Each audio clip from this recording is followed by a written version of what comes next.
Howdy, folks. Hello, everyone.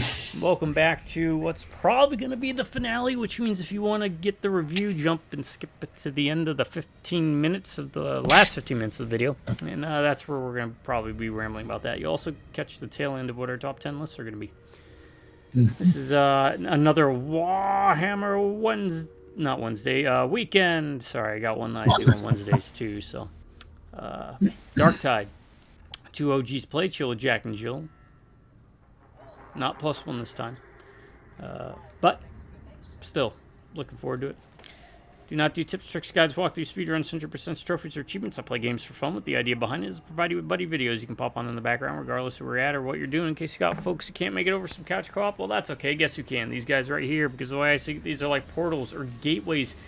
Time trapped in amber, much like the beginning of the movie Jurassic Park, for you to put on in these boxes, whether they're little boxes in your hand or these big boxes that you have in your living room. Yes, TVs and phones.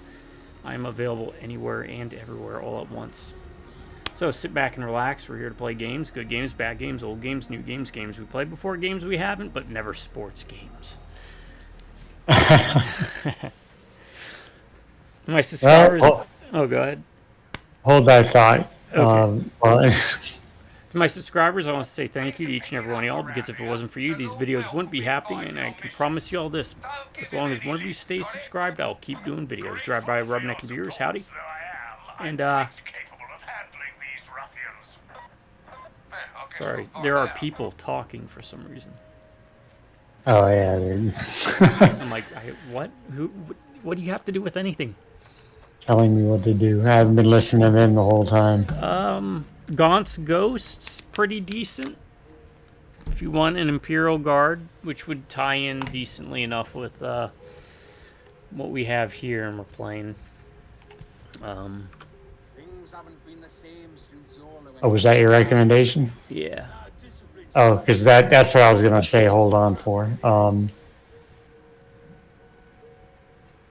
on, let me join.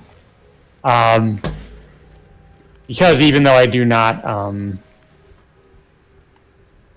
did accept. Oh, shit. Accept. Oh, it says it was declined. Really? Yeah. Declined. Trying to tell me something? Alright, got it again.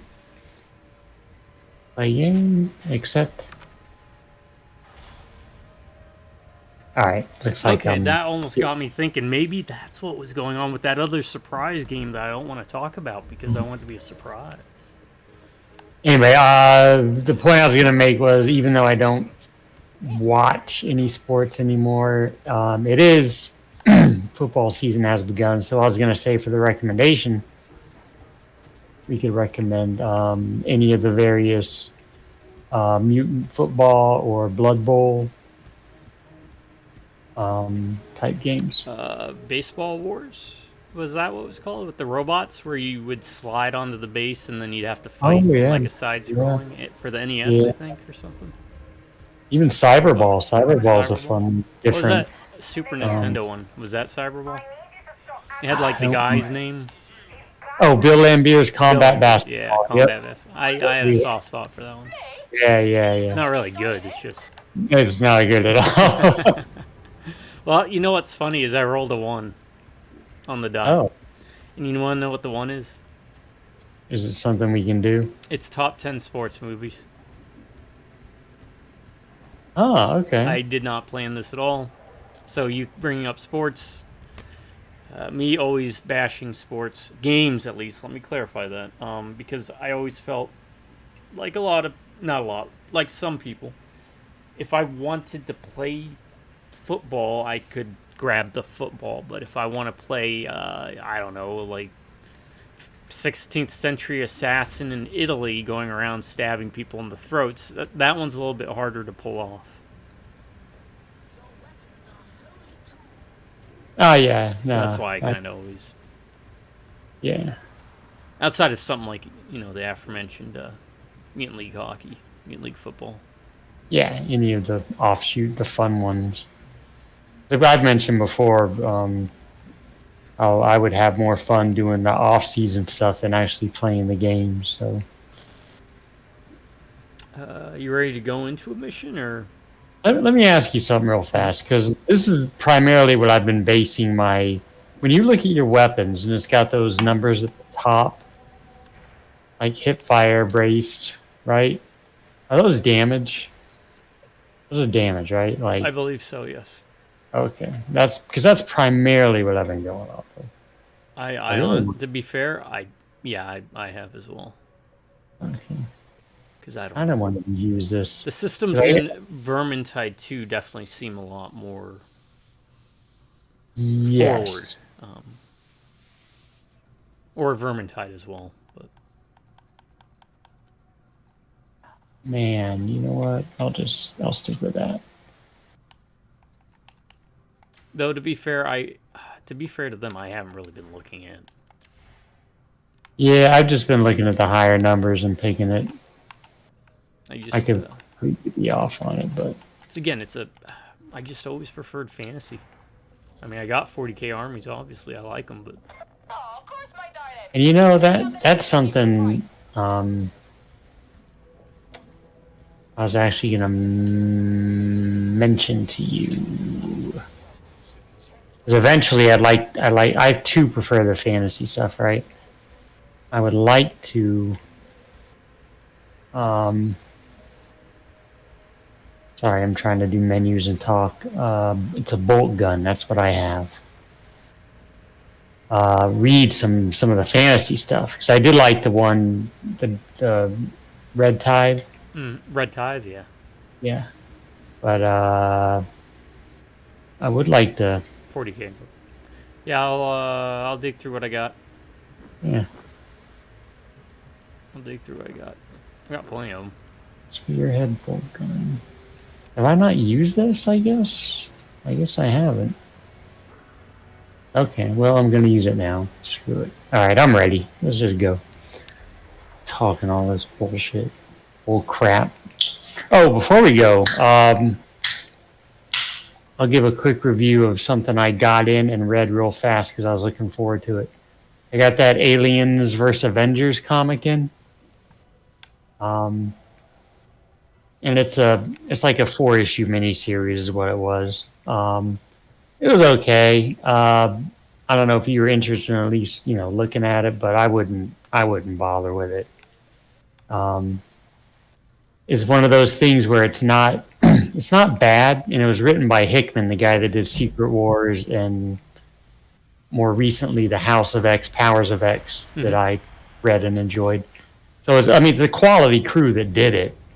It's just one of those things where it didn't play out like I thought it would in my head, and so you kind of get a little disappointed by it. We're gonna have to bounce off this because it's doing the same thing again where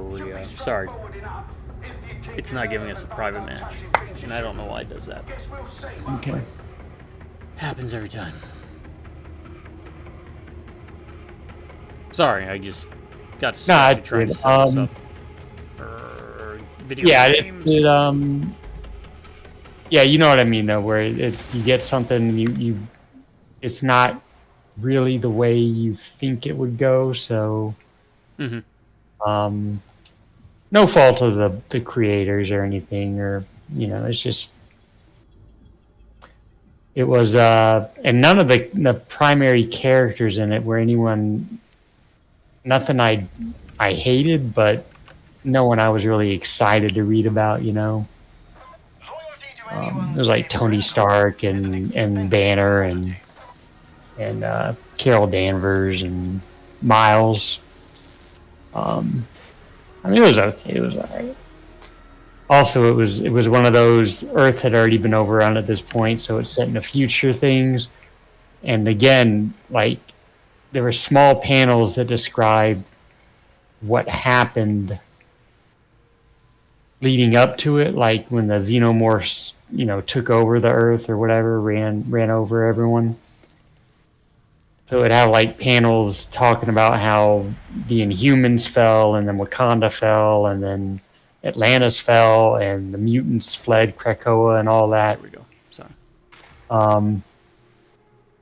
And I found myself thinking that would have been a much more cooler story to read about, you know? Just the conflict between the xenomorphs and all the various heroes as they were taking over, you know? But, The struggle leading up to it kind of thing. yeah, the struggle leading up to it I thought would have been much more interesting. Like, pick a hero. Doctor Strange, what would he do against his, you know? Like, you know, any of the you know, imagine like one of your favorites, Moon Knight or Ghost Rider against the Xenomorphs, you know, just how that would play out, you know. As opposed to, well, Earth is already overrun and, you know, there's only a handful left. But there were a few moments in the book that I thought were pretty interesting, and I actually kind of liked Sinister in this, and I'm not the biggest Sinister fan, but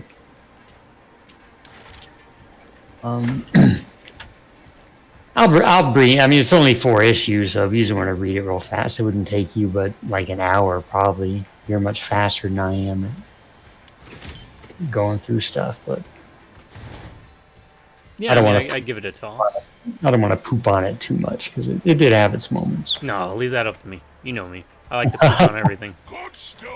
I poop on everything. I'm like a rabbit. You know that episode of South Park? They based it on me. Especially right now, I'm in a very sour mood. I have not been this angry over something in a video game in ages. I'm not even talking about Stubbs. Stubbs was a... Oh crap, I already... Ignore that. I didn't say anything about Stubbs. That was kind of like the cherry on top of the shit sandwich. So. Well, something else going on? Or? Yeah. Let's just say there's a mini game in a certain game that really got to me. I was like, oh, this is a great game. And I was like, I remember why I hate this part. Is it a secret or? It's a game that you and I were talking about because you were interested in as the game that you were. I said should be the one you play for the losing the bet. Oh, is it the one I am going to wind up doing, or one we had talked about? Oh, is it the one where you set on Knights of the Old Republic? Yeah. I was. Okay. Yeah, it's in yeah. Okay. It's not anything required. It's I was just, about to say then maybe I'll change my mind now. Yeah, it's not required, but like there's one guy where you get like a 20% store discount if you beat him 10 times in a row in this card game. That's basically like a worse version of blackjack. But the AI cheats like a mother, and I don't care what the internet says. Where they're like, the AI doesn't cheat. It's like, yes, it does. There's no way he gets 20 every single time. Anyways. Oh, you know what? This is ironic because or timely. When I was up in Biloxi with the overlords, I was playing blackjack, and I swear, Dad could comp to this too. That they were cheating, man. I was like, I would win one hand, and then like the little blackjack computer thing would be like, nope, that ain't happening. Like it was like you guys. So I feel you. Yeah, I guess on my end, at least I didn't lose any actual money in real life, but still. I hate cheating things. Yeah, right. I'm always been about equal footing, fairness kind of stuff. Yeah. Hey, as long as everyone's got the same amount of chance to lose, then that's fine. But yeah. And it didn't really bother. I mean, when I go on those trips, it's mostly just to hang out with, the parents and distract Dad so he doesn't bother Mom. But that'll give me a chance to tell you about the interaction I had with that gentleman, the drunk guy. Because we were sitting at the bar playing the blackjack, right? Mm-hmm. And I don't want to discourage anybody who is friendly at all who might be listening. Get out of my way, dude. But I'm not someone, you know this, I'm just speaking this to anyone watching. Yeah. I am not someone who will just talk to a stranger that's sitting next to me. All right, like if it's work or if there's some reason I need to be talking to you, I don't mind. But so I'm playing blackjack at the bar, and this guy just starts talking, and his YouTube is playing, right? And he starts talking about how he's in like YouTube, and he just, not in like a bad way, he's just rambling on about it. And he mentions the South Park episode, you know, with Bono. Okay. Remember that? Yeah. Pretty funny episode, right? And it took me a minute, and I'm like, this guy's talking to me. Okay, I'm not paying attention. But anyway. So I kind of just do the nod my head and agree with him, blah, blah, blah, whatever. And he's been imbibing a bit, so... I was sitting right in front of you reloading, and it takes to reload his gun. It's all good. Anyway, so eventually we just settle in and we're playing our games, and he's still talking a little bit, talking about his girlfriend. This guy is all about talking to people, and I'm just nodding my head. Okay, yeah. So then Dad comes up, and I hear, I'm not really paying attention because now Dad is talking to him, of course, because the two of them together causes a black hole of dialogue. And I hear out of the side of my head, out of one ear, yeah, I was in the Army. And I'm like, God damn it. It's like opening Pandora's box. Yep. That is like an invitation for Dad to be like, oh, well, let me tell you about my son, the guy sitting right next to you who's been ignoring you. But to his credit, he did not say anything, right? So we're moving along. Okay. All right, hold on. Story's not over. Then I hear, yeah, I was born in Tacoma. And I'm like, oh, man. I was like, once, getting away with it once, I'm not going to be that lucky twice. So, of course, he mentioned something about me in Tacoma. And I'm like, all right. Which I was born there, spent like 3 weeks there, never been back. Outside of flying into maybe the airport when I went to Korea, or when we went to Hawaii, right? But so then the guy, you know, he's like, he wants to talk to me some more, and he gets up, and he's like, hey man, you know, can I give you a hug? Or no, he says, can I give you a brug, which is what he says, a bro hug. And he's standing up with his arms out wide. He says, can I give you a brug? That's a bro hug. And I'm like, nah, I'm not doing that. So I fist bumped him. Okay.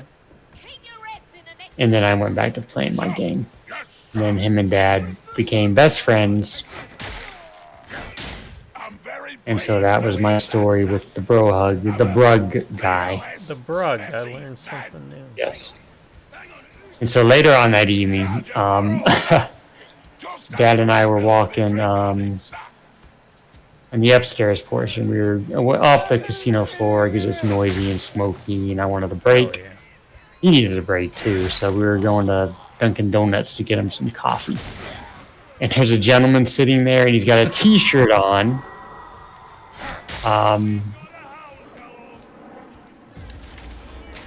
He got a T-shirt on that has the name of the place that I work at, right?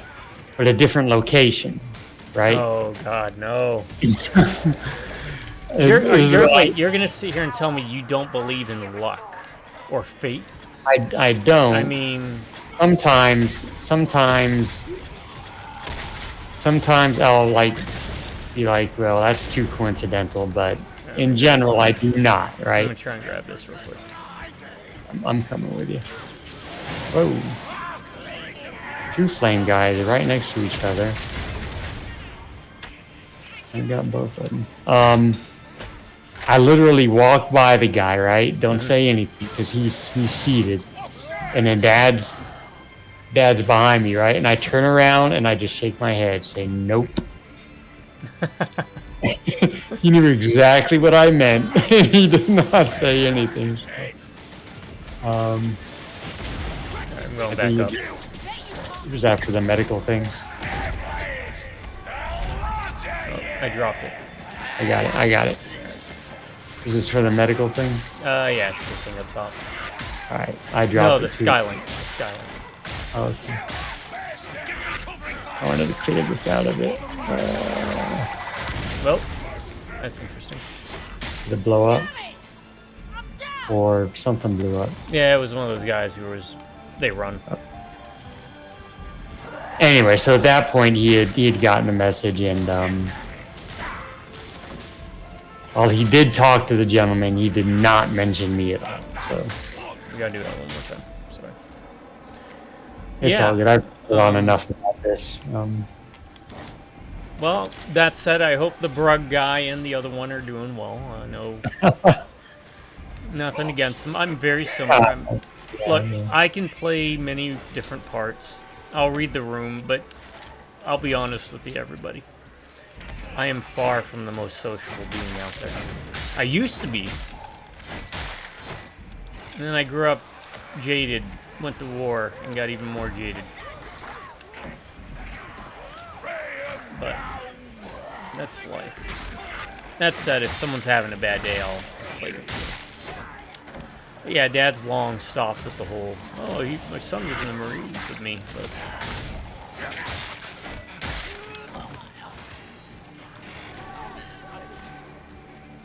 and I don't think you have to worry about Valdosta. Right. Even though I did live there, you remember when Great grenade guy. oh shoot, I did not get out of there fast enough. It's the beginning level, folks, and I do this thing where I don't pay attention at the beginning. Not the beginning level, but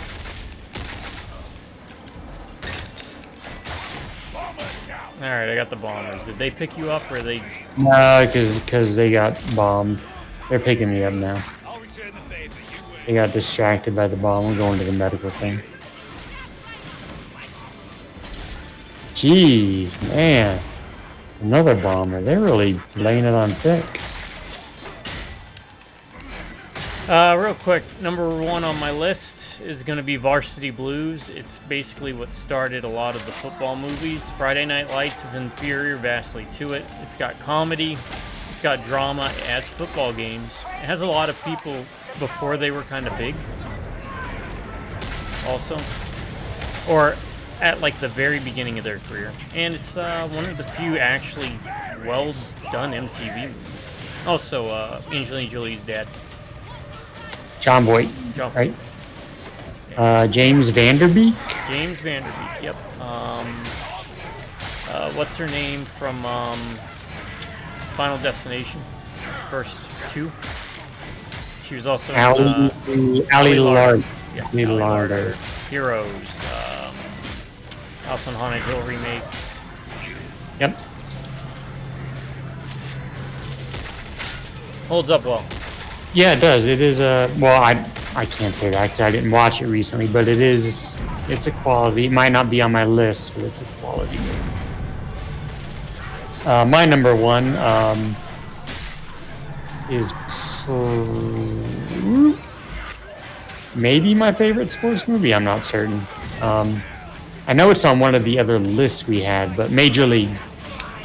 I mean, probably comedy, if I had to guess. Yeah. Oh, yeah. It would be comedy, probably. It is a good one too. I vastly prefer it to Bull Durham. I kind of think Bull Durham is overrated.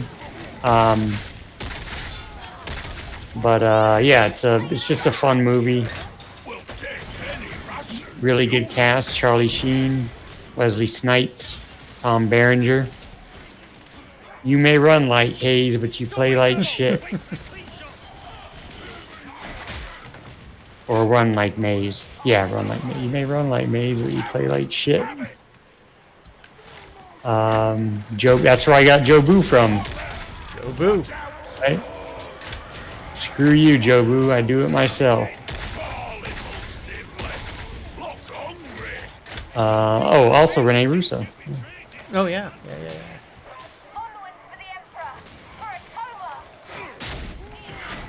Yeah, just a fun baseball movie. Second one, not so much. I've never actually seen the second one. Oh, Bob Uecker. Don't forget Bob Uecker. And the manager. I don't know the manager's name, but one of those guys that you would recognize. One of those almost like character actors, feels like. Yeah.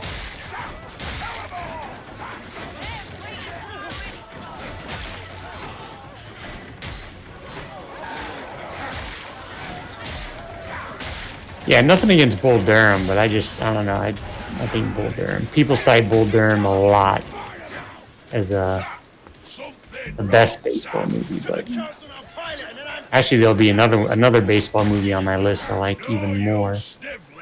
Bull Durham's okay. It's okay. I just think it's overrated. It's gonna be The Last Boy Scout, isn't it? No, that's a football movie. I didn't even consider that one, but Oh, I haven't seen it in a while though. Yeah, Bruce Willis. Oh yeah, it is a football movie. Damon Wayans, right? Yep, Damon Wayans. Look, all I know is that football is the one where you have the goaltending, right? Basketball. Yeah, exactly.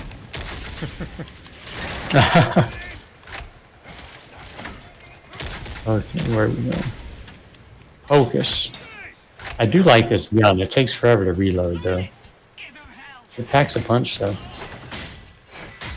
Yeah, I'm still rocking the weapons we used against those bosses. Which means a lot less defense, but I can actually kill things now. And another grenade.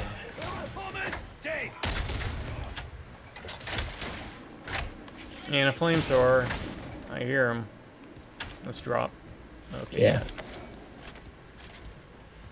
I will say this, it does seem like med kits and things of that nature. I mean, we're not really looking around, but it seems a lot fewer and far between. Yeah.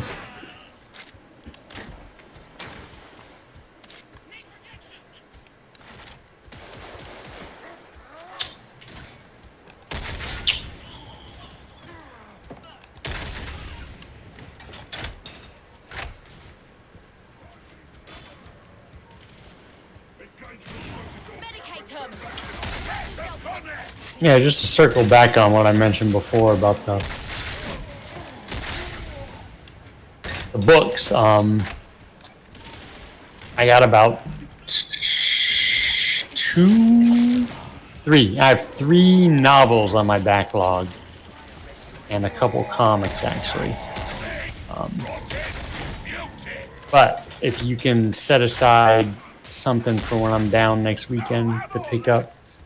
Fantasy related? Fantasy, yeah. Yeah, okay. Yeah, Omnibus be fine or no? Like, I brought up, I think before, the Blackheart's Omnibus, which is, I think it was 3 books that they put together, and it's basically Dirty Dozen, but Warhammer. And that's the fantasy, right? Yes, fantasy. Yeah, no, that I actually would be interested in reading a fantasy Dirty Dozen. I do have shorter books, but technically, I mean, it's an omnibus, so it's 3 books together. I mean, I just read one book at a time. One book, and then read one of my books and read your book, and then it's kind of what I'm going to do when I finish Dune, which I'm about halfway through. Brief remark on Dune at the halfway point. I'm at the part where spoilers, I guess. So the Duke is dead. Yep. Okay. I mean, you could all see, everyone can see that coming anyway. It's not much of a spoiler, right? Yeah. And so everyone's separated, right? Mm-hmm. And I think Through Fear Hawat? Did I say that correct? Yeah. I guess Tomato, he said. tomato, you know. I think he just got. The Baron just found out that they captured him, so. Anyway, so everyone's kind of. I think Duncan, Idaho had caught up with Jessica and Paul at this point, so it's definitely getting interesting. There are parts I'll speak more of when I'm done with it that I like, and parts I don't care for. I find myself much more interested in Hawat and Duncan, Idaho than I am with Paul. Yes, that is generally regarded, or what most people generally fall into as well. Like, I would rather follow their adventures than Paul, who I have brilliantly decided to refer to as the Mopey Messiah. Although, to be fair, his dad just did die, so maybe, you know. But he's an angsty teen messiah, so, and it shows.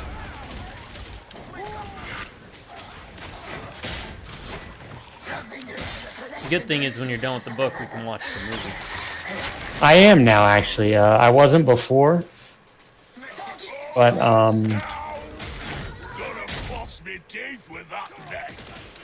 someone needs a hand. Oops. I wasn't necessarily.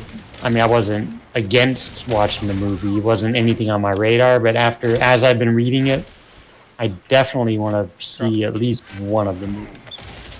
Drop. If not both. Have you seen the new ones? Yeah, I've seen the new ones. They're. I looked at the cast. It's a somewhat impressive cast, right? They're long. They don't have Sting in it. But yeah, there's a decent enough cast. There's just little things in it that I just was like, it's not even the fact it's like, oh, this isn't like the book, because let's be honest, the original Doom movie was very little like the book in a lot of ways, most ways.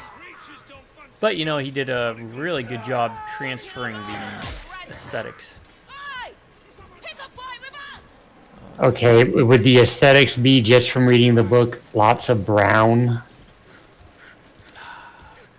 I say that kind of mockingly. That is actually more the newer movies, which is one of the criticisms I do have about those. I mean, wouldn't it be all that brown, though? It's like a desert. I mean, I don't know.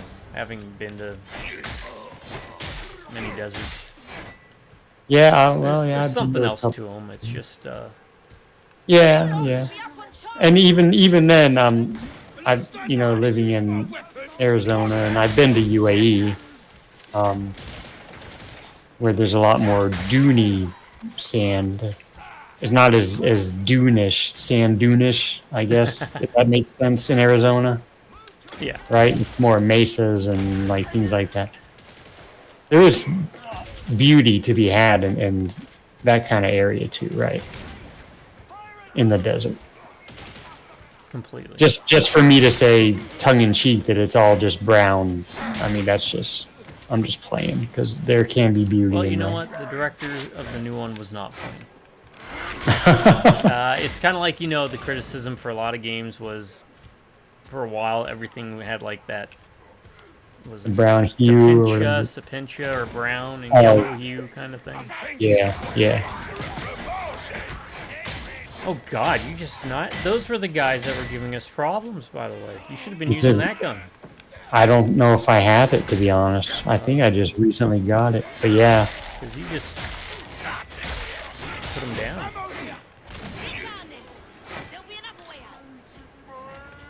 Dropping. Yeah, we'll watch the movie. Even the new ones. Again, there's some really neat stuff I like, but the new ones did, and then some stuff I didn't like. It's more, for me, it's, you know, here we go, let me start crapping on modern movies and the writing and the direction. It's just, don't worry, I'll be there to defend them. A lot of modern movies, I find, just follows this weird, stilted style of talking to me. Just, it's hard to explain, but just go back and watch an 80s movie and just see how they were shot and how characters spoke. Maybe it was too much, they were sarcastic and snarky, but modern movies just tend to focus way too much on like close-ups and periods of slow talking with couples of seconds of silence between someone speaking up. It's the tics, I guess, that bother me most. I'm pretty sure folks who've been watching your stuff for any length of time know I do lean pretty hard into older movies for the most part, or older things.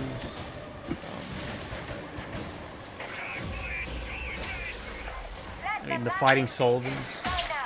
When I showed you Bad Seed, Kagemusha, Seven Samurai. I mean, you're not. I don't know if I'm explaining it right. It's something. No, you are. You are. Modern movies are written in like the direction and the camera work. It just seems all the same. And I think the new Doom movies hit all those same notes I don't like about. But there are some really good visuals. There are some good action sequences. I think all the actors did a good job. Could have been a lot worse. I think a lot of that is as much as I defend. I guess defend is not even the right word. I mean, I'm just a lot more lenient. I guess would be the best way of putting it, right? Yeah. As CGI has gotten better, even though some of it still gets wonky. Maybe it takes a lot of the creativity out of it, as opposed to. I feel like it sterilizes it a lot. Yeah. Like let's take just the Marvel movies for example. I think over the course of the whole franchise, they've done a decent job, right? I mean, with the amount of movies they've done and all the stories they've told, you know, I think they've done a decent job. But it is very much formulated. The same. Yeah, it absolutely is. Okay. You know? Let me use this and kind of piggyback off you. Using like CGI, for example. Hold on, I'm going to you. No. I got distracted. I did that. Yeah, I did that thing where I was on my own. Amelia helped me up, but go ahead. You said, you know, CGI's gotten better and whatnot, and sometimes it's wonky, and yeah, I agree with that somewhat, mostly, generally. Not a fan of CGI. The reason is because, and I'm wondering if this is a thing, back in the day, you'd have things like Carnosaur and Jurassic Park. Very different dinosaur movies. Or name two movies that are similar, but they use practical effects. Back then, you had different effects crews saying, how can we make this different from that, or how do we make it more realistic? Or how do we change it? Or how do we even make this work? So there was creativity and adaptation and change and messing around with stuff. Okay, we got to purge the heretics. But with CGI, what they do is they use like the same framework, right? You already have the skeleton to use for a dinosaur. You just plug it in, and that's how a dinosaur moves. So there isn't really much variation, because they're using the same base for it. Whereas back in the old days, you had to actually build a frickin' dinosaur. Okay, how do we build a dinosaur? What materials do we use? How do we want the joints to work? You get what I'm saying? Yeah. So that's one reason why it might be more samey when it comes to CGI. Well, we know what a superhero jump looks like because we've seen it dozens of times, so just use the superhero jump that we know dozens of times. Yeah. No, you're absolutely, it's part of that formulaic thing, right? And another thing is, in the early days, it was, how do we make this lightning bolt look more realistic? So you'd have different people trying different things to make lightning look realistic on screen. But now they're just like, oh, this is the JPEG lightning bolt that we use. Let's just animate it and use it. Yeah. All right, now I think we just leave. Yeah, get the extraction. I'm with you. I get where you're coming at, and I agree with it. Not absolutely. I'll be honest. A lot of times I just play off the Contrarian. You contrary. Yeah, you hate newer stuff because you're a curmudgeon. I am a curmudgeon. You are a curmudgeon. I've to be honest, and I'm not just saying this because it's your show. Actually, I've been coming around more as I've seen more stuff. Honestly, I like that. I'm straight up legit. Bad Seed is one of my favorites now. I thought that was an outstanding movie. All around. I mean, and no blood, no gore. Yeah, yeah. You know? Yeah, remind me of Halloween a lot, and that it can be effective. Without. Not that it's a slasher, but yeah. But for the most part, I've enjoyed all the older movies. There was a craft there, and that's why I usually fall back on older stuff. Because they had to figure out how to make it work and try things. Now it's just again like plug and play, drop it down. Yeah, and I don't even have anything against newer stuff. I'm trying to. I mean, they're like take that Good Boy movie, the one with the dog coming out. That's right. Yeah. I absolutely am gonna see that at some point. Yes. Stuff like that. I'm interested. There's still newer stuff I'm interested in seeing, but it's fewer. Not like it was before, where we would go all the time. Oh yeah, yeah. Although that was more a group thing, yeah. Yeah. Which, if movie theaters really, if they were really wanting to save movie theaters, hey, you guys need to realize this, movie theaters. You need to create communal aspects to it. That's how you save movie theaters. Yeah. How you go about doing that, I don't know, but. And there might be something new I want to see in theaters, but I mean, at this point, it will be that one theater I've told you about. I won't go to a regular one anymore. I also think a lot of this has to do with me not having any streaming stuff. Like, even if I wanted to watch something, I'm so limited just because I don't have any of the streaming stuff. Yeah, you don't need to worry. I've got movies and shows to literally last us a lifetime. That's literally what I lean on, to be honest. It's been a while. My number 2. Yeah, it has been a while. Another baseball movie. I don't know if it'll be the last or not, but this popped in my head when we were talking about my number 1, League of Their Own. Okay. I love A League of Their Own. I think it's great. Tom Hanks, Gina Davis, Madonna. Madonna, yeah. Rosie O'Donnell. Lori Petty, Rosie O'Donnell. I think it's such a fun sports movie. Good story too. Talking about the women's league that formed during World War II, because a lot of the men were away. Yeah. Yeah. Midst of it. So really good story. A lot of fun. Some great quotes, of course. There's no crying in baseball. There's no crying in baseball. But yeah, number 2, League of Their Own.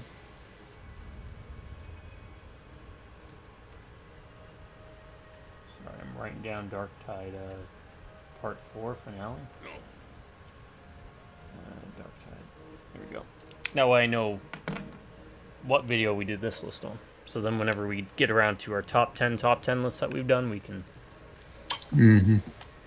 I don't have all of them down because I only started doing that recently, but... Alright. You're going to have to give me a minute because I just now unlocked points from my bolt, this gun I just got, so I need to... Look over. All right, that's fine, because I want to bring up a movie I enjoy. I'll keep it as close to the theme as possible. Bad News Bears. The original version. With was it Walter Matthau? Or, Mm-hmm. yeah. Yep. And who else was it?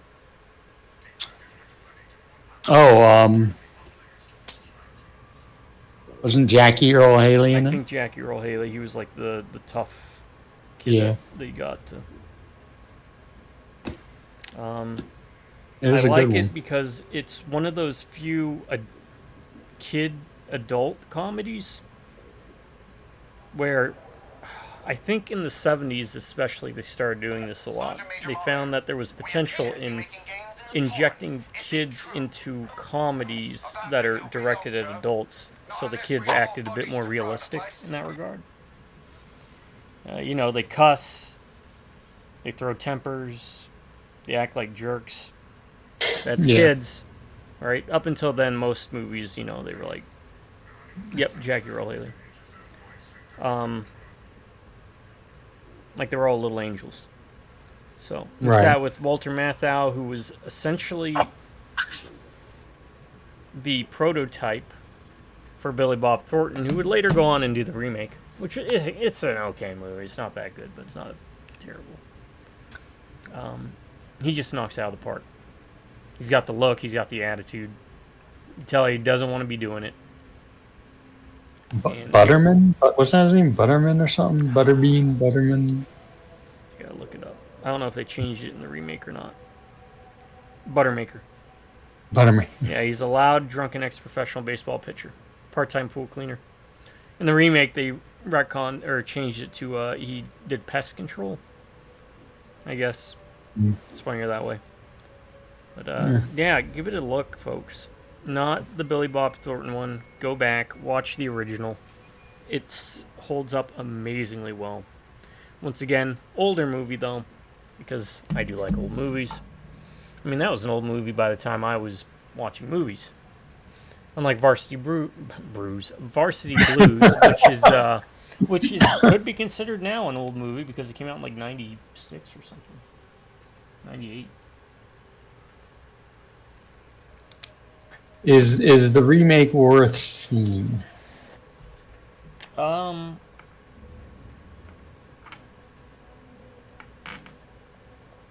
Give me two remakes. One that you utterly hated and one that you liked. Oh. And then I can tell you it's better than that remake, but it's worse than that one. One I utterly hated. Mm-hmm. I'm still waiting for Jaws to get remade. I cannot wait. Oh, no. I cannot wait. I hope it gets remade. And I hope you know me, CGI. I'll give a lot of things a shot, right? I will protest that. That's you're talking about Lilo and Stitch levels with me, but higher than Lilo and Stitch. Oh man, that's a really good question. I can't answer that right off the top of my head. Okay, can you just give me one remake movie that you enjoyed? Doesn't have to be best. I have been reviewing your record, Sergeant Major. Large sections of it appear to be missing. Okay, how'd you feel about The Longest Yard? I never saw the new one. Okay, don't. I wouldn't want to. I think that's one of those where I'm like, yeah, I don't want to see that. The original is vastly better. More on top of it, Bad News Bears remake is better than The Longest Yard remake. Okay. So, I was going to frame it using that mostly, but...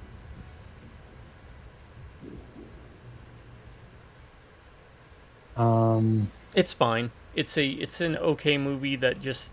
It's not as good as the original, obviously, but... Yeah. I mean, I honestly can't think of a remake that was better than the original.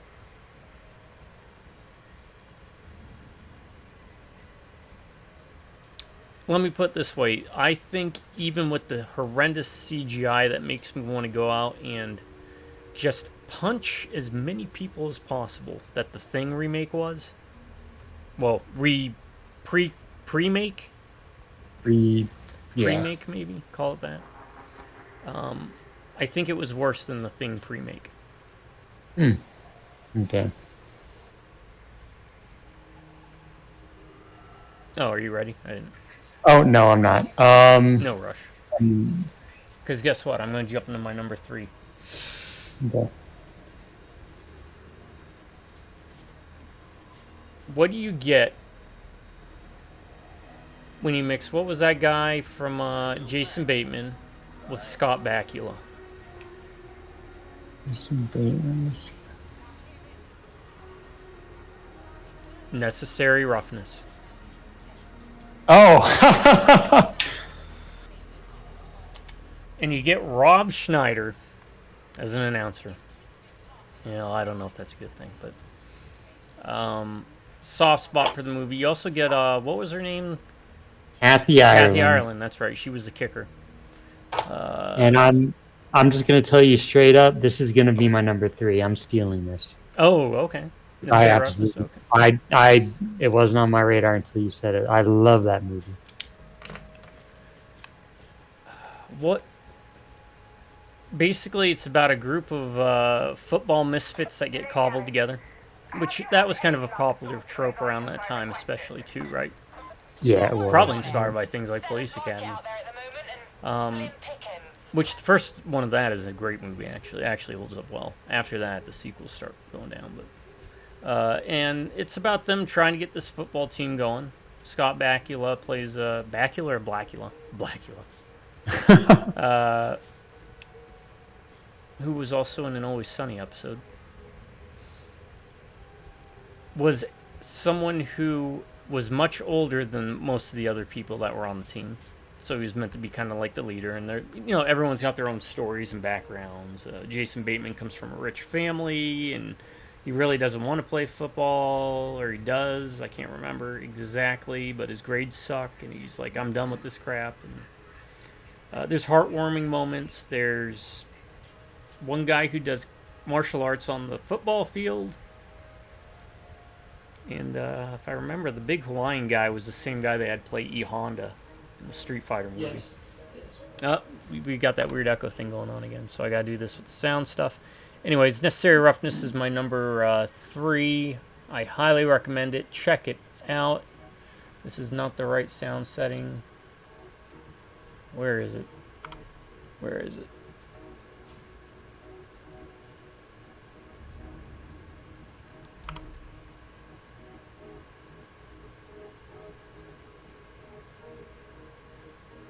Not settings. Why am I messing this all up? Here it is. Alright. Speak. Necessary Roughness is also my number 3, so also check it out. Is that good, or I need to speak some more? No, you're good. You're good. Yeah, I mean, you can speak more if you'd like. Yeah, I'm just gonna keep rolling with these weapons until they stop working. Yeah, I'm good. Oh, you're good to go? Yeah. Alright, we are on 14. Looks like there might be 16. I don't know. We'll keep going. Yeah.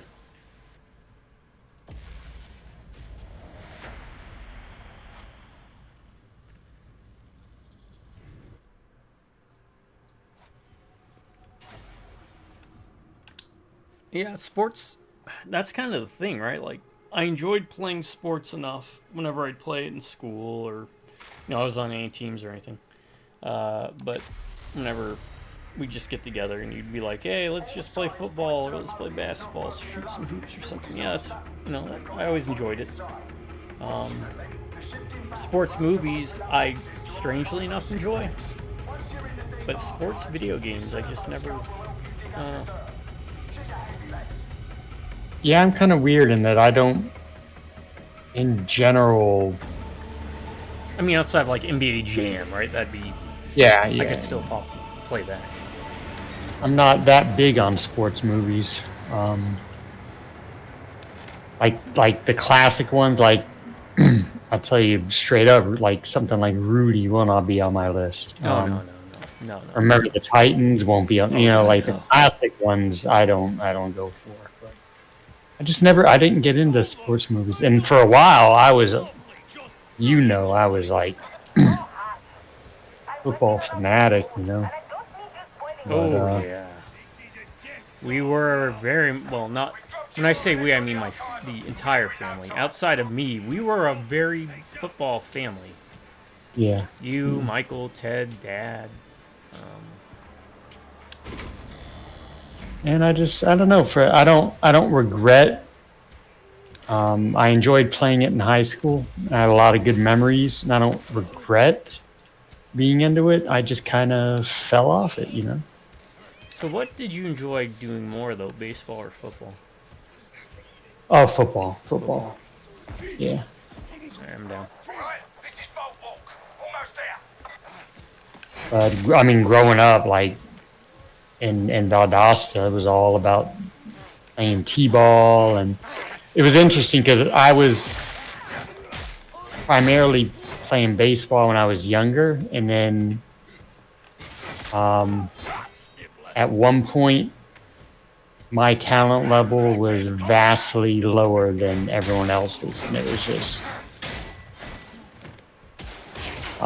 Once I started playing in high school, I was like, you know what? I am nowhere near as good as I thought I was. I was that fat kid that played catcher. Like, there's a South Park episode where Cartman asks why he has to be catcher. And they're messing with him, and they're like, well, it's because you're so good. But really, he was the fat kid, right? Is that like a rule or something? Like It's like a trope, kind of like a trope. Like, well, I mean, like Murderface as a bass player. Yeah, right. I mean, if you think about it, well, I don't want to say athletically because playing catcher is hard because you're squatting the whole game, but you know. Running wise, you don't have to cover as much area. Yeah, you don't. That's it. Yeah, you don't cover as much area. Still very important, if not maybe the most important, right? Oh, I love playing catch. With being a catcher, it's about yeah, you're like the last defense. You're calling the game. You're in a way controlling the game. I did very much enjoy playing it. I just wasn't very good at it. Mom was funny, by the way, real quick, when we were watching one of the sports movies, and she was like, why do they listen to him? I was like, because he's the coach. She's like, well, yeah, but they know blah, blah. It's like, then why have a coach if you're just going to let everyone play the way they want on a team? Oh, what movie was it? Like, what game? Oh, it was Bad News Bears. Oh, okay. Because Billy Bob was like, I want you to get hit by the ball. The kid's dad was in the stands and everything. Like, you need to get hit by the ball. Take one for the team. I know it stings, but Mom's like, oh, that's terrible. You should just let the kid do it. And he's like, well, I mean, he's got a point. If you're trying to help if it's about the team winning, yeah, that's the goal. But I could see her saying something like that. Why are they listening to him? Oh, I dropped down. Oh, something's gonna blow. What? Well, whoever it was, they left. They're never coming back. Or they're looking for a way down there. Oh, got him. Okay. I think that's the first time a bomber's gone down without exploding. I've seen. Oh, there's nothing.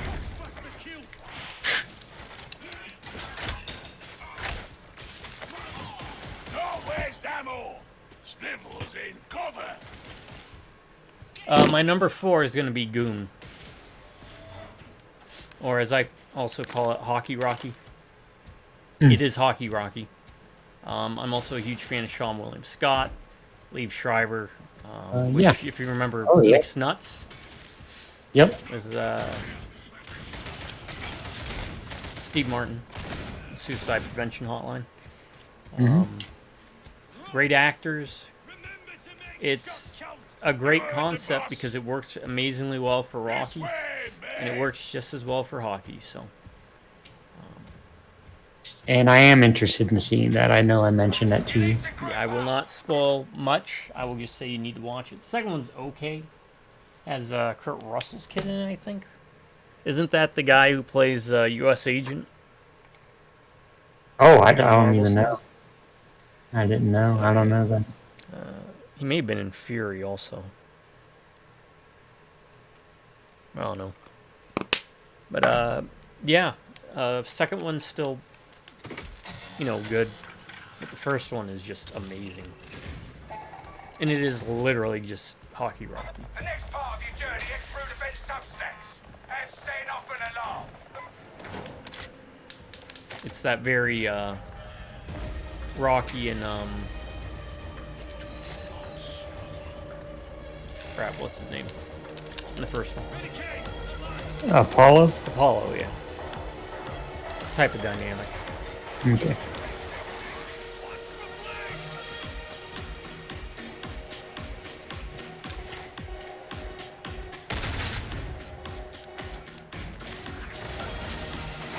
I guess this way? Yeah. Where all the bad guys are.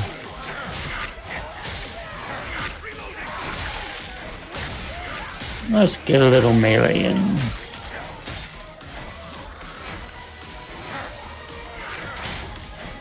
Guy ran right by. Yeah, I know, right? I was like, alright, let's do this. He's like, nah, I'll pass.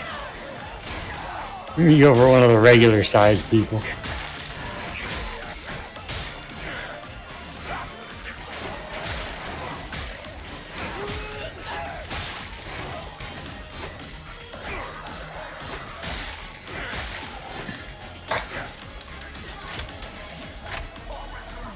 Writing down. Come on, we got you covered. Brack and, Brack. Wasn't that, Space Ghost? Yep, Space Ghost. Brack and Zorak and Moltar. Yep. And then later the Brack show. Brack had his own show. That's right, he did.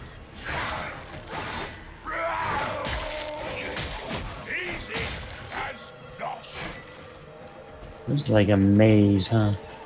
It opens up. Okay, there you are. Redirect airflow.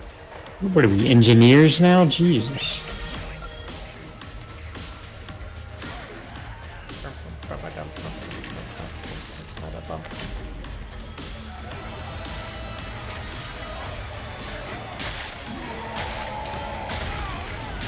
Oh, we'll have to watch that Hellraiser one here too. The one that has the engineer in it.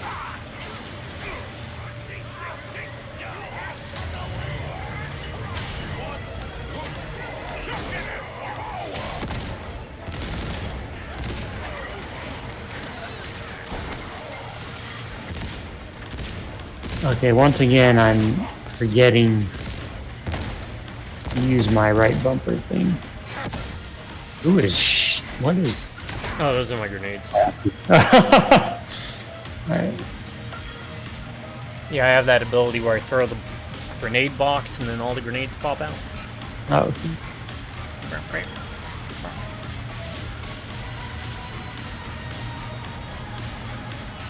are we supposed to go through here now? I think, yeah. Oh yeah, good call. Kinda looks all the same. Yeah, I think that's kind of where Vermintide also has an advantage. The levels had more variety Yeah, of what you're looking at. definitely. I mean, this is true to what one of these types of worlds looks like in 40K, but Yeah.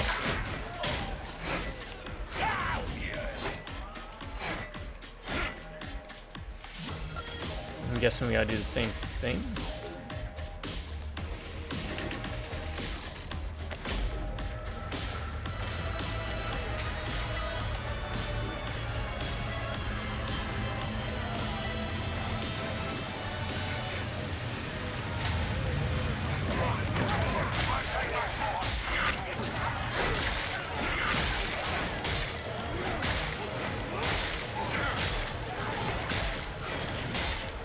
So, Kodor, if you do get it on Steam, though, we can do the, I can watch you, and then we can do, like, a recording if you want. Oh, yeah. I do plan on getting it on Steam. We can call, I don't know, like, I don't know, we'll come up with a name. Actually, I don't play many Star Wars games, so this one is, And that's kind of why, you know, it's kind of how I feel with, what happened with Fallout. I was like, he doesn't play many RPGs. He's never played a Fallout, so I was thinking, he's never played many RPGs, and hasn't really played many Star Wars games, so I think this would be neat. That was my thought going into it. is it, you get to choose a class, or am I locked into Jedi? You get to pick, at the beginning, one of 3 classes. So you have the soldier class, which is the most straightforward one, obviously, but really all classes generally do is they determine how many skill points your character gets, what feats or abilities your character gets unlocked at the start, and how often you can get access to new feats. So the thing about the soldier is you get very few skill points as you level up, or even at start, but you get 1 feat per level. Then you have the scout, which gives you a bunch of skills, a bunch of feats at the start, and then you get a feat like 1 every 2 levels. And then you have the scoundrel, which gets, it's the only class that gets persuade as a,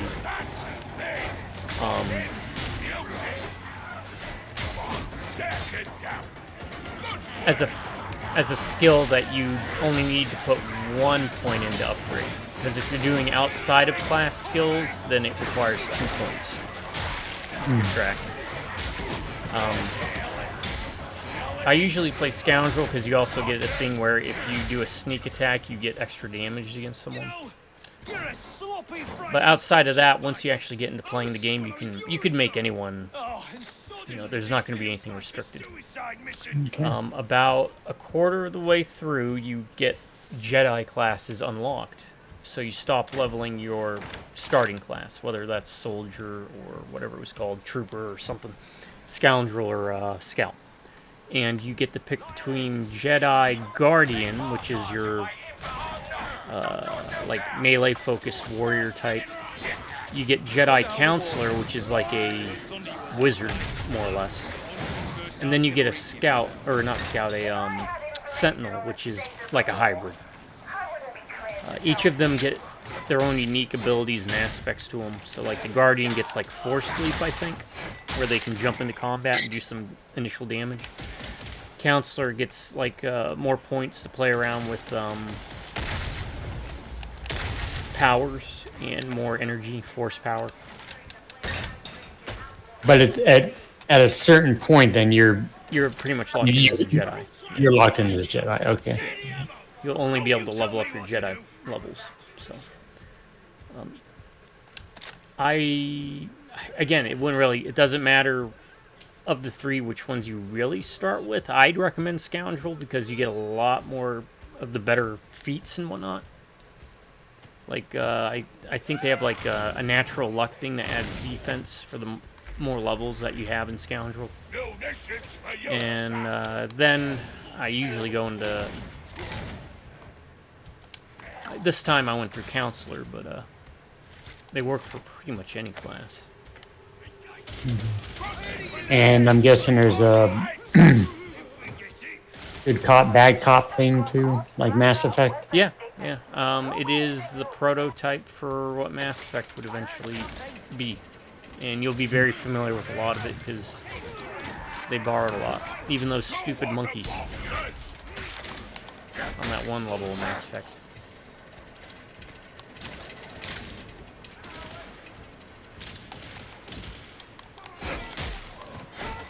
Don't know what that did, but you can drop the chandeliers. Oh. Yeah.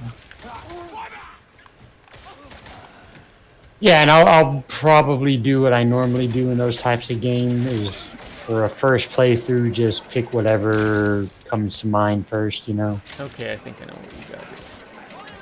Oh, we got a platform? Or, So we got some yes. platforming going on. Okay. Yeah, I'd recommend Scoundrel, just because you get Persuasion unlocked. The only other real big tip I give you is if you want to experience everything, you need to get Repair up to skill point 17.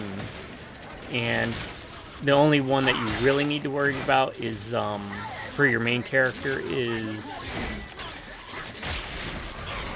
Persuade. This Persuade skill, so. And then everything else you can just, like, for, like, say, there's mines in the way, you've got demolitions, give that to one of your companions, and then you can have them do all that. Mm-hmm.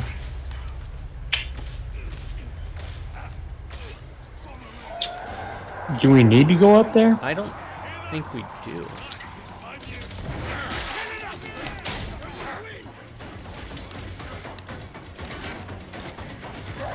Yeah, I think you'd enjoy it. It's very much Mass Effect, so. Alright, let's hang out in this room for a bit until this board clears.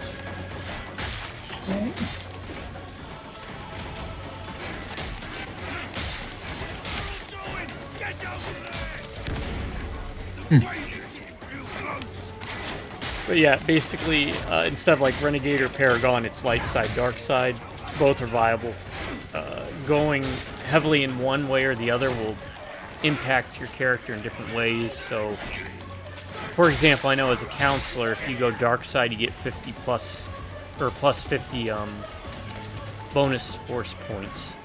So you have more magic that you can use. But if you go light side, it gives you plus 3 to your charisma stat. Mm.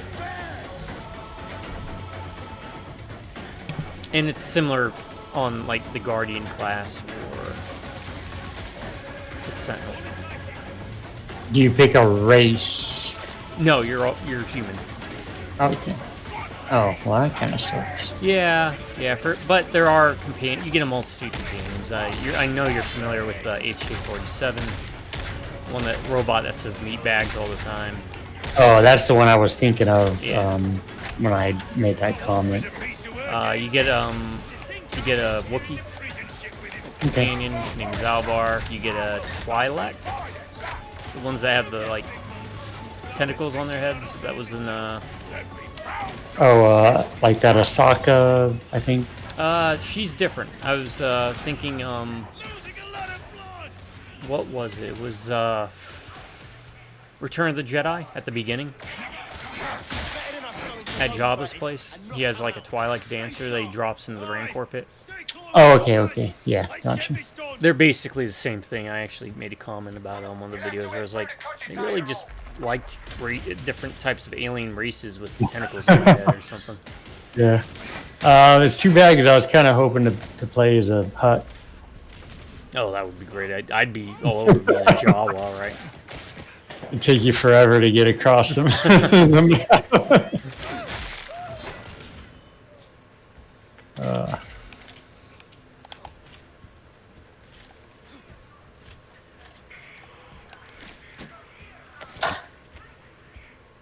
My number 4.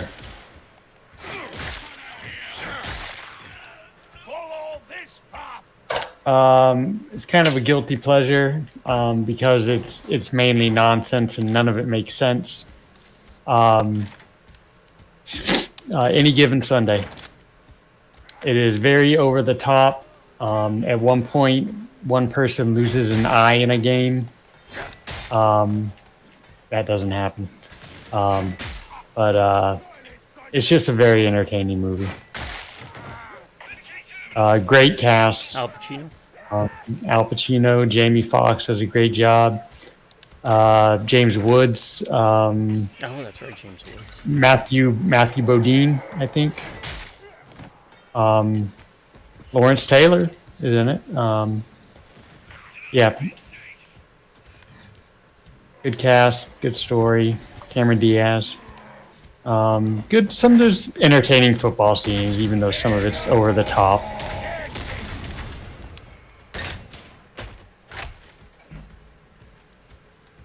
Yeah. Also, the speech, Al Pacino's The speech, speech. is a really good speech.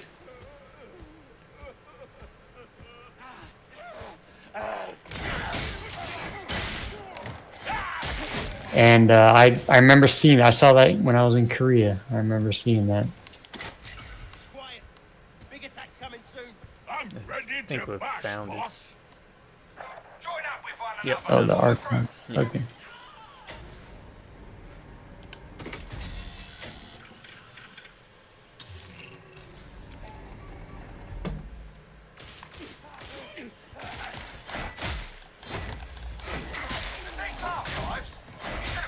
Yeah, I watched it No. again a couple years ago, and it held up pretty well.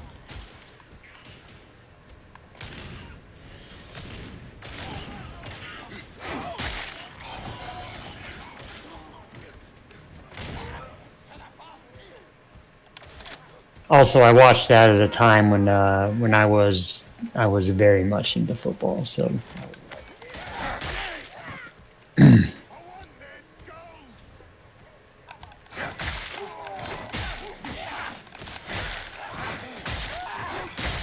long way down.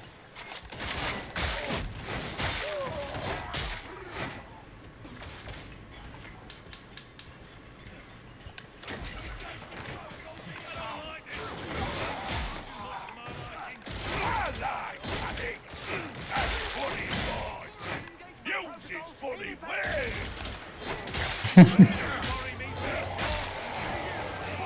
we got a horde. Oh, we got a grenade guy. Got him. Not after he threw the grenade, but You need me to drop the med kit. Let me know. One. I'm not doing too bad actually. After a little bit of rough start to begin, but it's usually the case with me in these games. I read somewhere, there's only like 2 websites I go to these days, but one of the creators of Left 4 Dead is making, there weren't any details, but supposedly making a game Oh, of T-Dog told me about that, yeah. of the same type.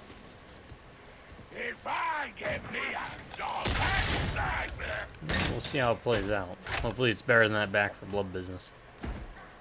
Yeah, that was okay. I mean, didn't was we the play that card on system. Game Pass or something? Yeah, it was Game Pass. And it wasn't too bad for a Game Pass thing, but it was that card system is not a fan of that.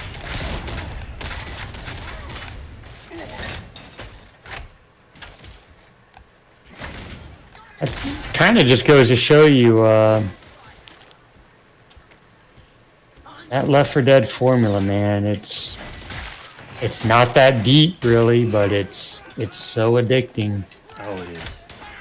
And we'll get to it, folks. We have it Yes, coming up. yes. Because there's some really cool stuff we want to show you. Yeah.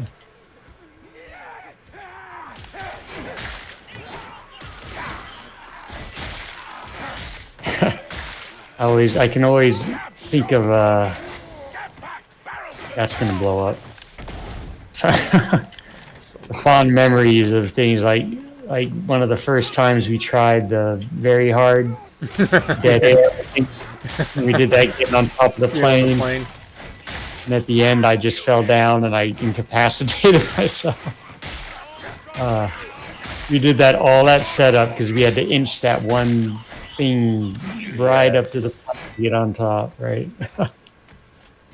Oh man.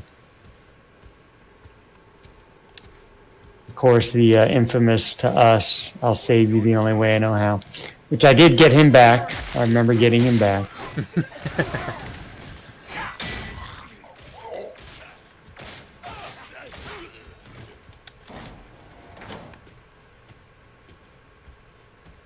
Ammo.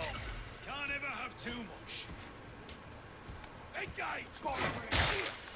Yep, to the Uncle Ryan lecturing the two knuckleheads because they threw a Molotov in front of us and behind us, and we were playing with them in PvP. I had to explain to our two nephews, you just got us into a kill box, thank you. They were so sad, I felt bad for a bit. Yeah. It's like, who would throw a Molotov in front of us? That's the way we gotta go.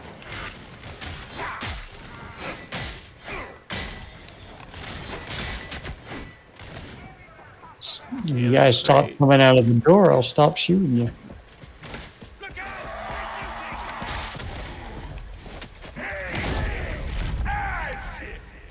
Oh, did you pick up the ammo or the medical? I have a medical already. Okay, I'll keep the ammo. Do you have an ammo? Yeah, I have an ammo. Okay, then I just now noticed I have an ammo drop crate. this then, and then pick up the medical. Because I had a spare one. Oh, okay, okay. That'll work. Try and get the AI in here if I can.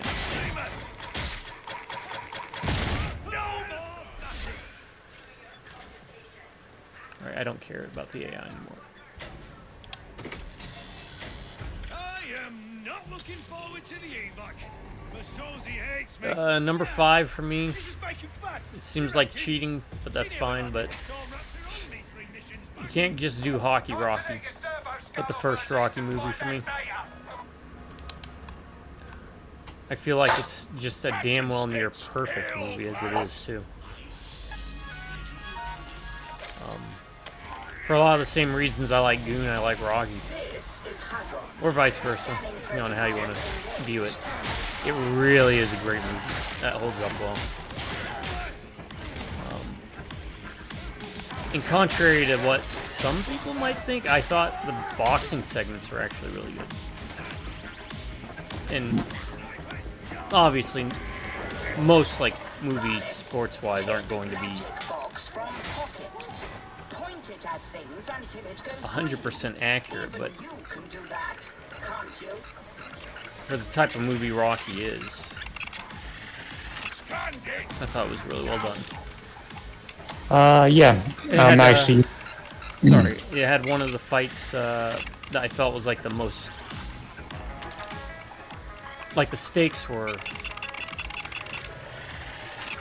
not just relevant, but interesting. Yeah. You know, by like, you know, it's always fun, he's fighting the Russians, but that one felt less personable, or like it had the same oomph.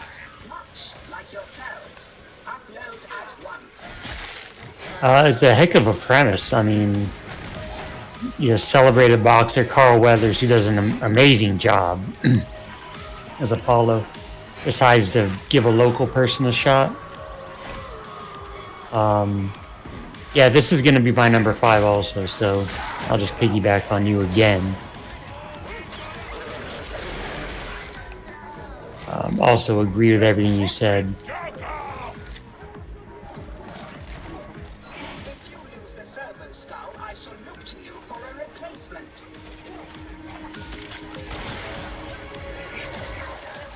I'm not the biggest boxing fan, but it's by far, I think, the best boxing movie. Yeah, I like it more than, what was that De Niro one? Oh shit, I just fell. Raging Bull. Raging Bull. I've never seen a Raging Bull, actually. I know that's also often thought of as... Let the bot do it. Okay. But, and what's her name that played Adrian also is in The Godfather. Oh, God, her name escaped. Right. Yes, she is. Every actor does an amazing job. It's a character-driven drama. There's fighting and boxing, training, montage. You can thank that for basically doing the whole montage thing. Didn't necessarily create it, but it's the one that is most often cited as the inspiration for a lot of these spoofs and stuff. Whenever, like Montage Man. Remember that from Robot Chicken? Yeah, yeah. Sorry, I gotta get these points. It's also one of those movies where I can just turn it on and watch it back to back and just be like just as entertained. Yeah. Burgess Meredith. Yes. I was trying to remember his name. Meredith, yeah. Huh?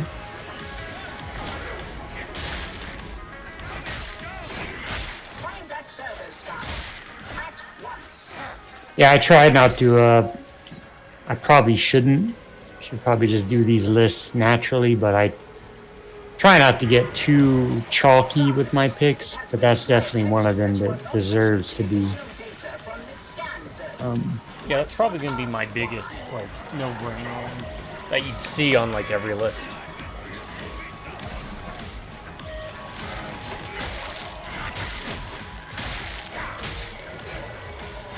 Great, more.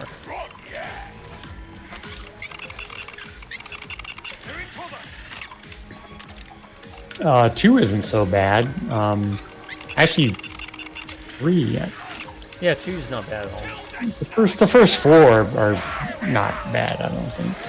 I've never seen anyone actually pass four. I don't think.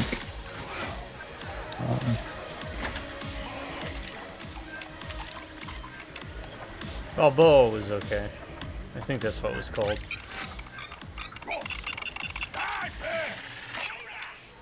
I didn't care for the Creeds. In fact, let me say this: I think the Goon movies are better Rocky movies than the Creed movies were. I don't know. I just felt like they wasted a lot of potential considering what it was about, kind of thing. Yeah. All right, we gotta get back to the skull.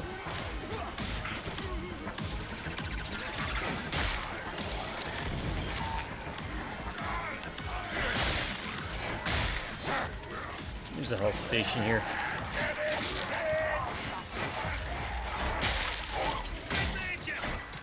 I need. Oh, what the hell, dude? I'm such a moron.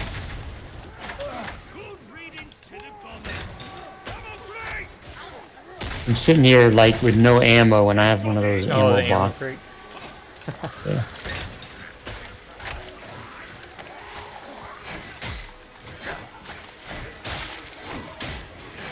Oh, you gotta go up here.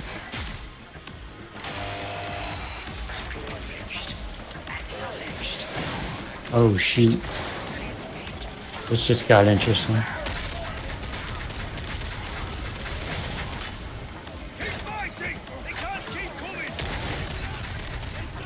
Alright, this is gonna be one of those not talking moments, because,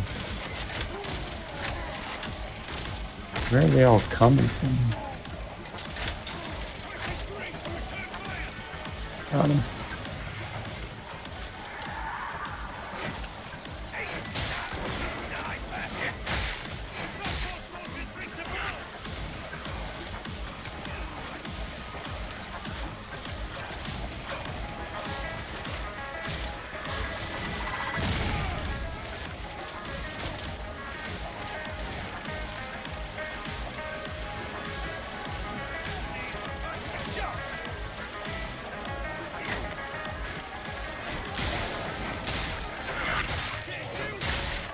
Should have dropped that damn box here.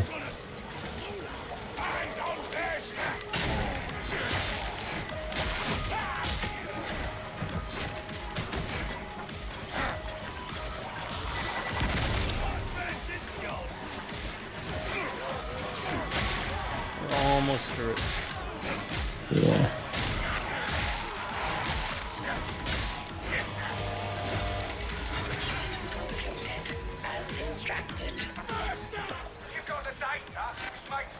Escape. Okay. Got there, fatty. But yeah, whenever you play Knights of the Old Republic, I'll watch. Since it'll be through Steam, and then, you know, anytime you have like a question or something.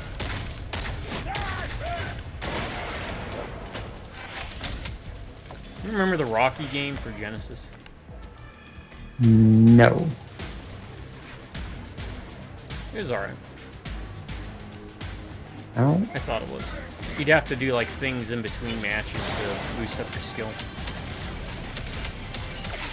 God, someone was...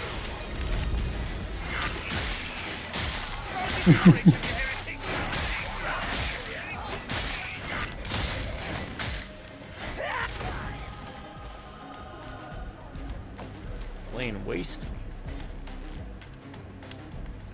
me. They did not want us to get through there. Sorry, Brad. Or one of them got left behind.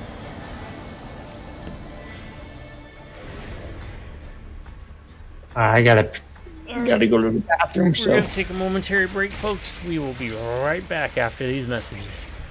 I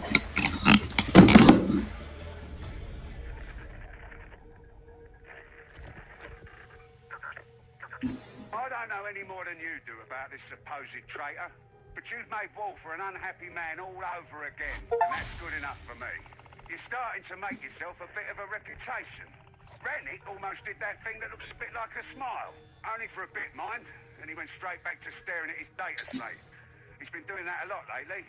Could be something, could be nothing. But I'd keep your head down if I were you. You'll thank me later.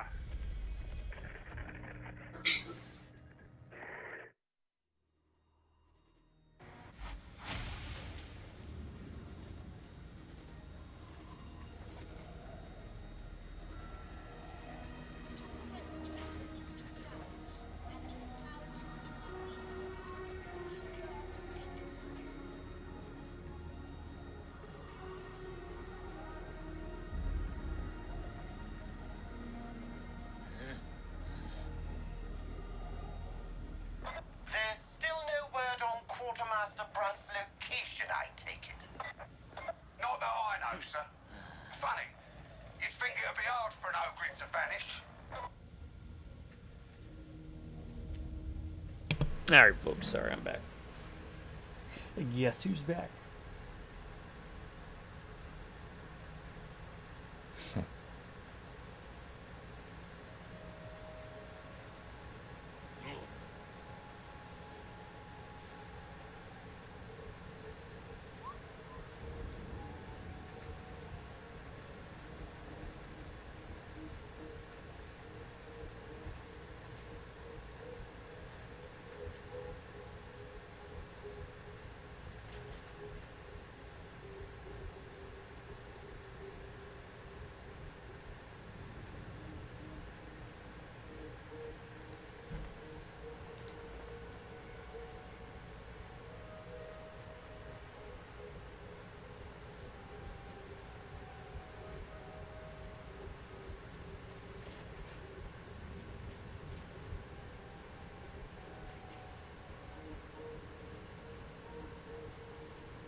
The good news is, you know what this does? This gives me time to look up some movies real quick of those that I may have forgotten.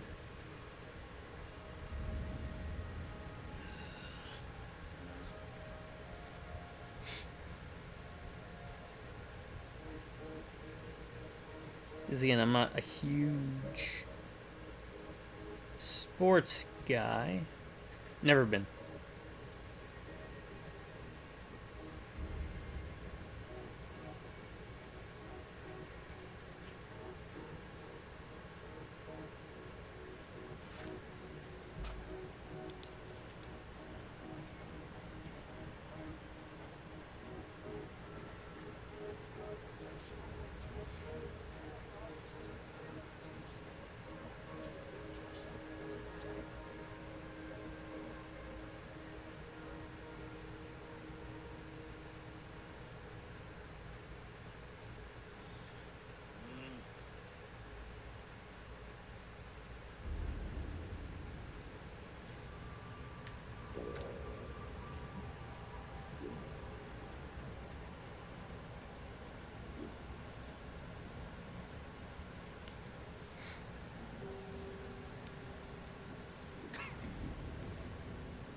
Crap, what was it?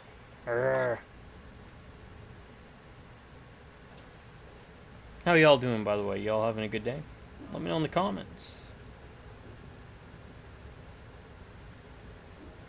And if you're not, well, I hope it gets better.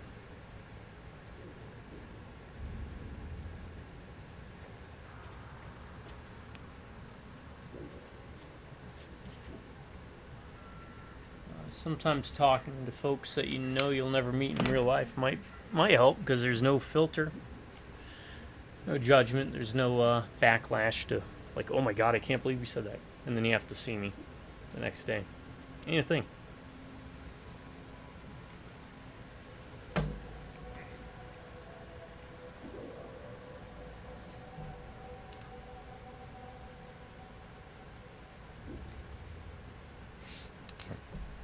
Alright, I've got my list. Some shockers on here. I'm fairly certain.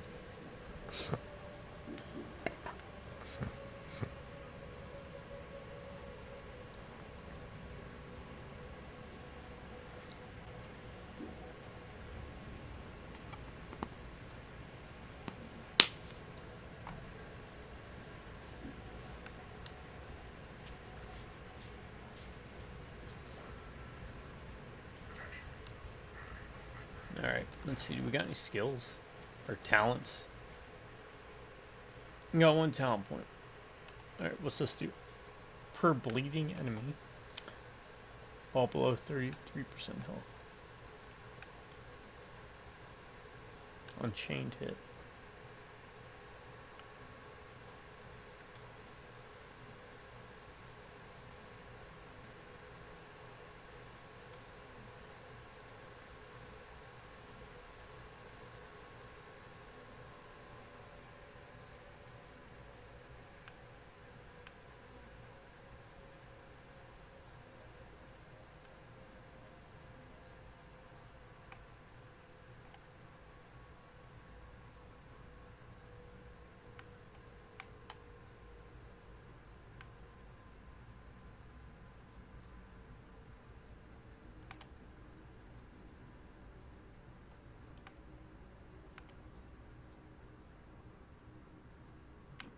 Wait, what does trample do? Increases base damage by 2%. Up to 50 damage bonus and 30% impact bonus. Charge melee.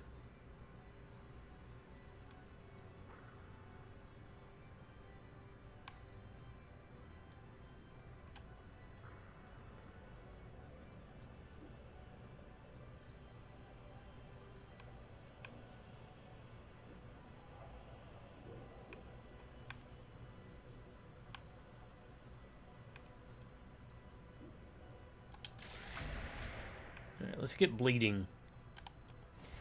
Let's get the bleeding. If we can.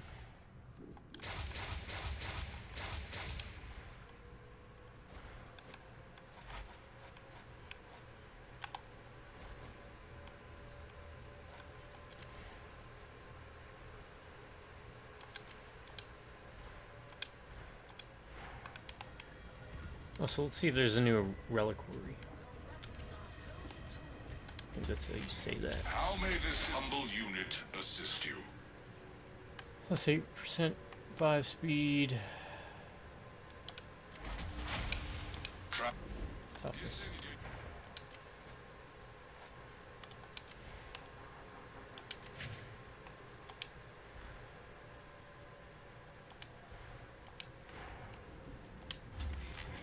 Unit ready to serve.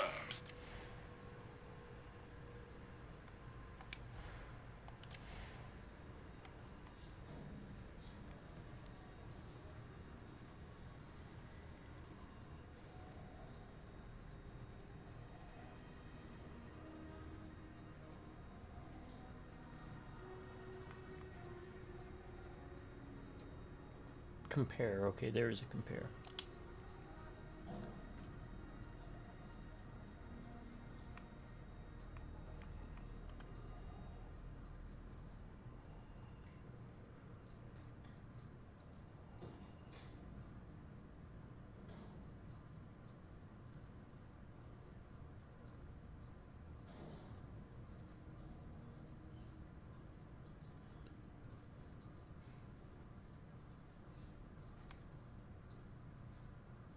Ooh, that might be good.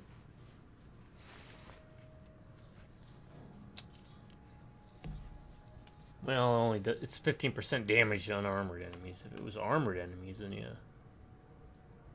How do you continuous fire? I haven't noticed. That. So you're not dead.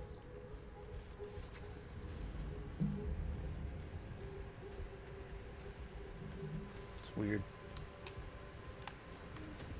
Weird.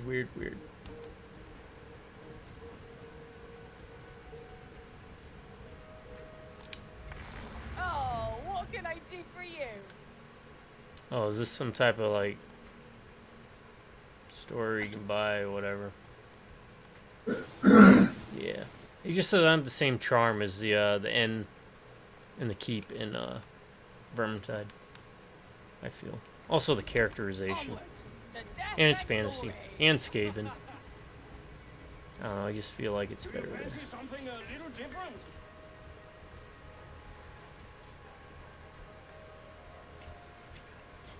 This is a fun game.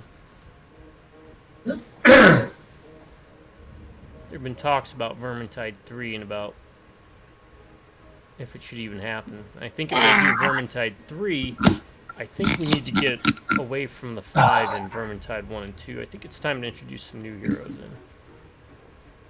And boy, do I have some ideas. More elves. Never. Less elves. Always less elves. Bah. I'm going to go over 2 honorable mentions real quick, because I was like, I consider them sports movies, but maybe some folks out there might not. Basketball. I would consider it a sports movie. Matt Stone, Trey Parker. Hilarious movie.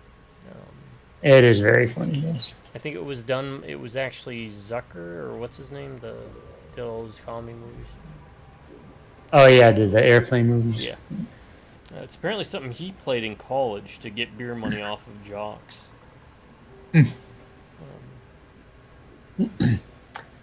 No, I'd agree. It's a sports movie. The other one is one that, it's one of my favorite movies.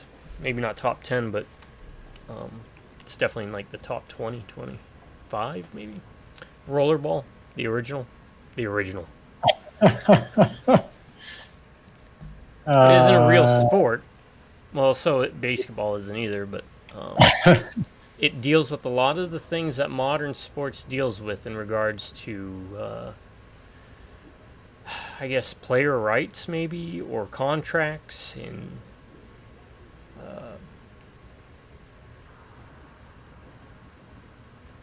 I will tell you right now, Rollerball is a sports movie. okay.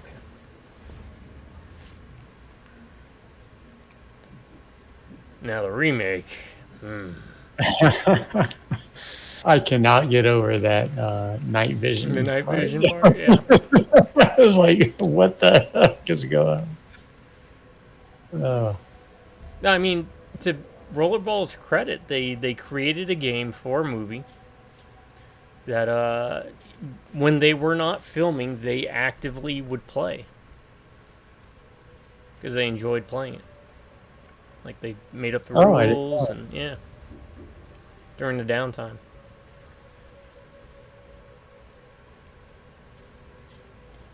There's some honorable mentions I want to throw out. I'm ready whenever you are. I had time. I know you haven't. So I'll go into my number 6. Might be a bit of a shocker, but when you consider who's in it, then it becomes less of a shocker. But Ladybugs. Oh, okay. With Rodney Dangerfield as the coach. Basically, Bad News Bears for soccer. In the early 90s, mid 90s, had the kid. I think he's, he passed now, or he passed a while ago. I think depression. But he was in the movie Sidekicks. He was also in the Neverending Story 2. That's right, yeah. He dresses up as a girl to play on his uncle's soccer team that he's coaching, the Ladybugs. And again, it's kind of like with the Bad News Bears, where he has what's her name join the baseball team to help him actually win games. Yeah. So another kind of sports comedy with kids, right? Not as quite as young as Bad News Bears, but still not like pro league stuff. Yeah. Sorry, I'm trying to decide on a talent skill. But I can't think of a bad Rodney Dangerfield movie. There probably exists one, but I guess if someone wanted to go the way with it, Cool Runnings would count too, right? John King. Hey, yeah, that's true. I've not actually seen that one though. We want to have to add to the list. It's an okay watch. It's not that bad. Always up for John Candy. Just let me double check my guns, even though what I got now is really good. And okay, I'm ready. I say rollerball counts because that's my number 6. Oh, okay. Wow. Yeah. That was on my list already. All right. One of those that I didn't watch until you got it. Then I'll also add it on to my number 6 then as well. Sure. Absolutely. Everything you said I agree with. It's even though it is a made up sport, it's a fun sport to watch. The original. I mean, Yes. they added like stupid stuff, I think, in the remake with some of the rules for the game, but Just a lot of dumb. James James Caan, right? Also, you can't. Caan, absolutely. Also, That great quote. a great quote that made, I think, my top 10 quote list. Yeah, it's a great movie.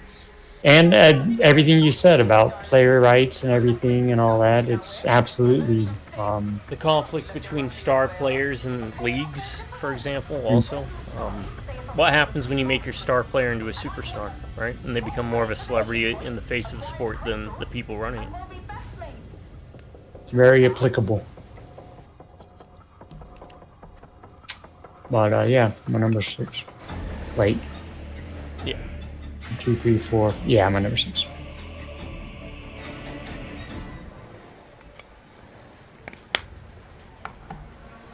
I'll jump into my number 7 too, real quick, just that way we don't run out of time. I don't think we will, but Hoosiers. Oh, okay. Classic. One of my favorite actors. The Hackman.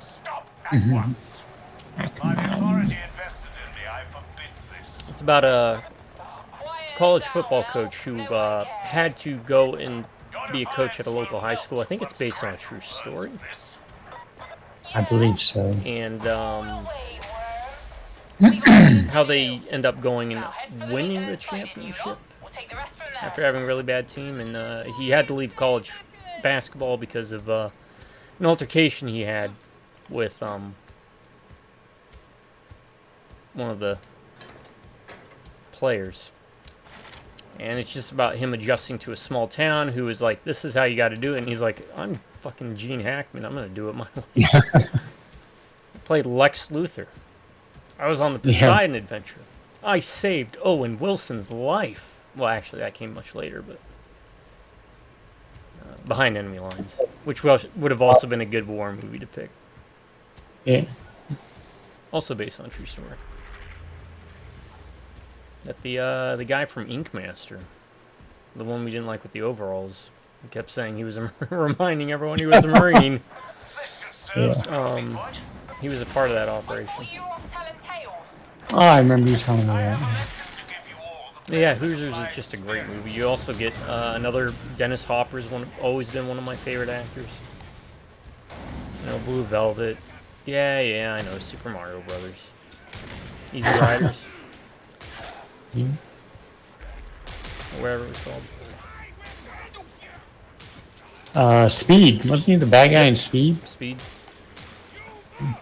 Not that that's a really good Not movie, to but... confuse it with Tommy Lee Jones as the bad guy in Blown Away, which was pretty much the same story. Except it had Jeff Bridges. Was it also on a bus or something? No, it was just about someone who made bombs. Oh, I think they released around the same time. It was during that period of Hollywood where, if you remember, they would be like 2 or 3 movies that released around the same time that had very similar themes. Give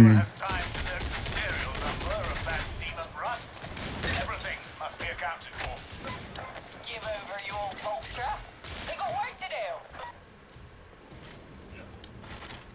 do. You should all right, let me do my number 7, right? Yeah. envy you, big man. The Sandlot. About the scars on Okay. the inside. Great coming of age story. Not just a baseball movie, but also a coming of age story, right? Great movie, great acting by a whole bunch of kids. Couldn't tell you if any of them are doing anything else, but yeah, just a really good classic, fun sports movie. Also had James Earl Jones. It's like if you mixed Stand By Me with Bad News Bears. Oh yeah, that is that's a very good way of putting it. Because as much as it's about it is a coming of age story, so I wouldn't necessarily call it. It can be enjoyed by kids, but I think it comes off more as being something for older people to kind of remember. Yeah, very much one of those movies that you kind of just smile watching it. Also gives us the immortal "You're killing me, Smalls." Killing me, Smalls.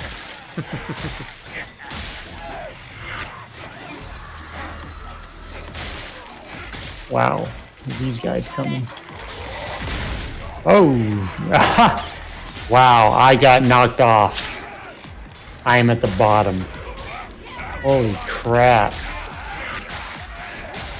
Those bombs really do a number on you, man. That's like the tank knocking you off a ledge. Yeah. Keeps you flying, or hitting you when you fall. Especially on top of Mercy Hospital. Yep. No power to the rails, so no need to be nervous. Yeah, there were some levels where when that would happen, it was like, why would you give a tank here? We're just gonna run around. Yeah. But Mercy Hospital, it's like, nah, you know you're gonna get a tank, and it's gonna suck every time. Paul, lass. It's a fragging tragedy, it is. There, you gotta go down. Drop it.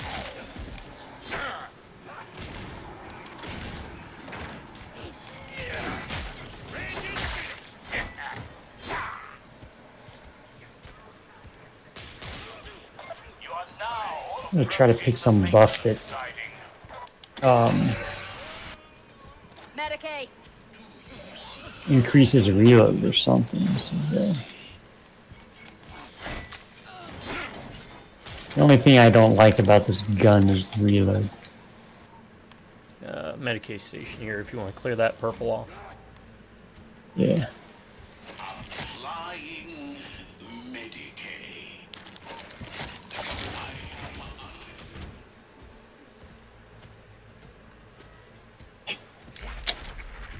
And of course, with the Sandlot, you got the dog. Yep.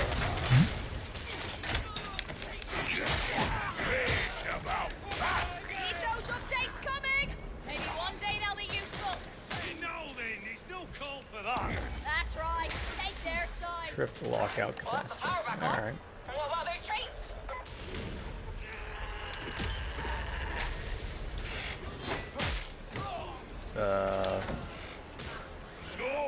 What we got?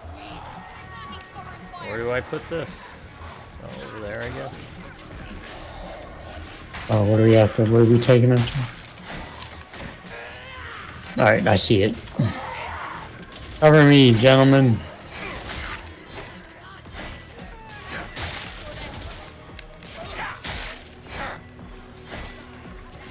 I'm just gonna keep doing this. All right.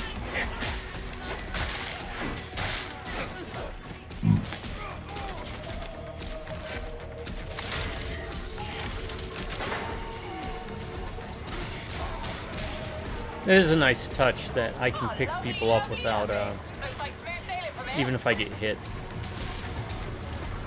Oh, really? You can, doesn't interrupt? No, because I'm an Augury. Apparently, it's one of the few perks.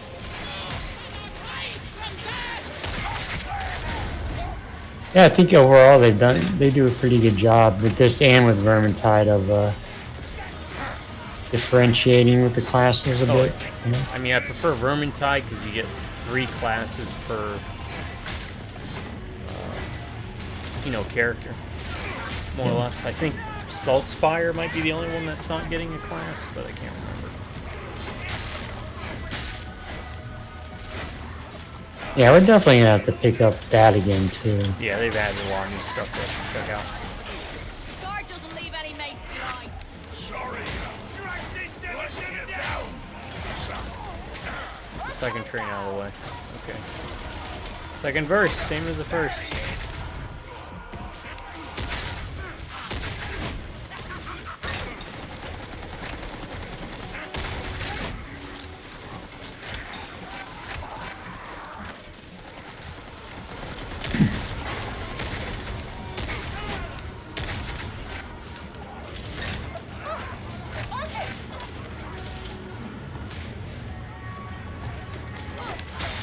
Alright, a little bit of intensity, folks, so not as much talking. Well, my number 8's gonna be Miracle.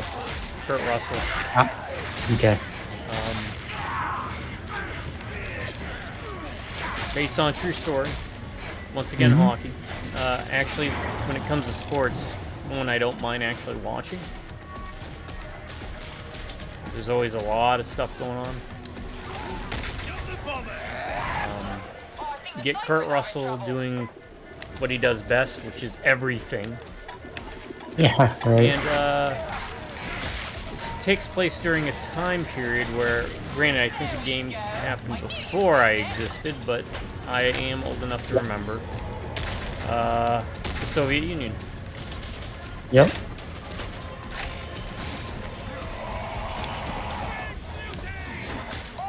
And from what I gathered, especially through the movie, is it's one of the big turning points that changed how hockey over on this part of the world was kind of played. Because, at least according to the movie, he mixed Russian and Canadian training.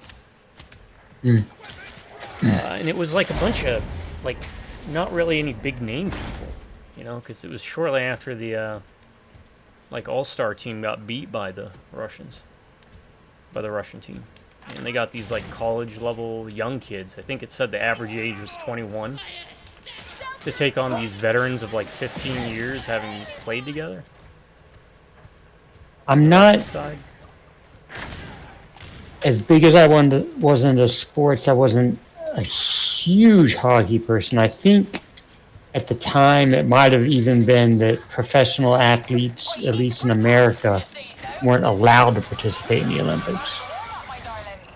Okay, it might be possible. That's why I'm just going by the movie. They actually talked about having professional NHL players, but supposedly the NHL players were challenged by the Russian team, and they played like a. Yeah, they weren't actually in the Olympics. It might have been different because it was hockey, and I'm not 100% certain. Because that's why, like, the Dream Team was a big deal in the early 90s with basketball, because it was the first time that pro basketball players got to... Yeah. It might have been different.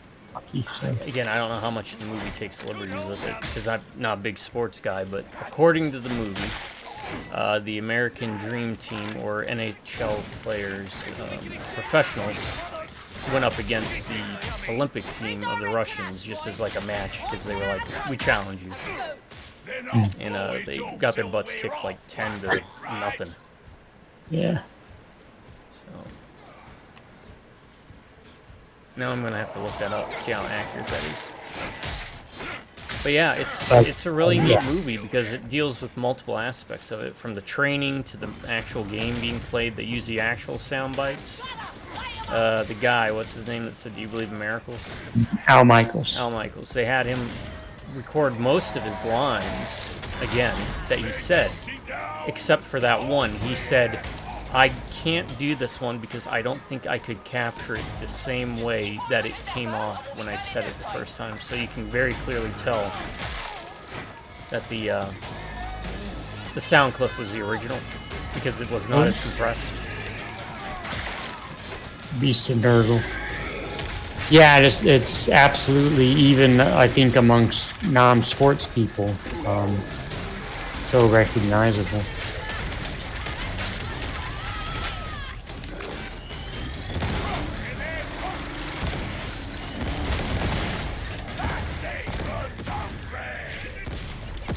Al Michaels is very good though.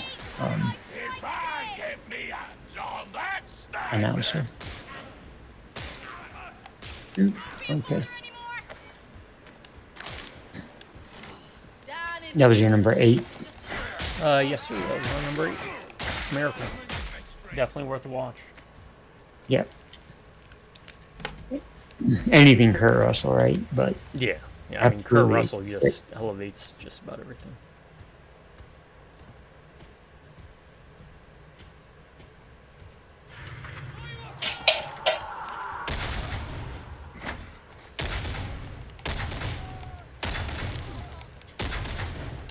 Do you want to give a shout out also to another Kurt Russell, the one that I was telling you about with Robin Williams that we talked about?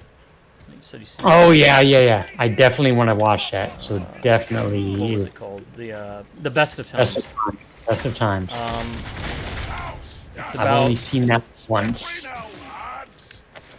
Oh, go ahead. Sorry. King of the Hill referenced it in one of their episodes. It's kind of about how one team, or two players on the same team, Robin Williams, Kurt Russell, one threw a pass, the other one fumbled the pass, and how where both their lives went after they ended up after the game.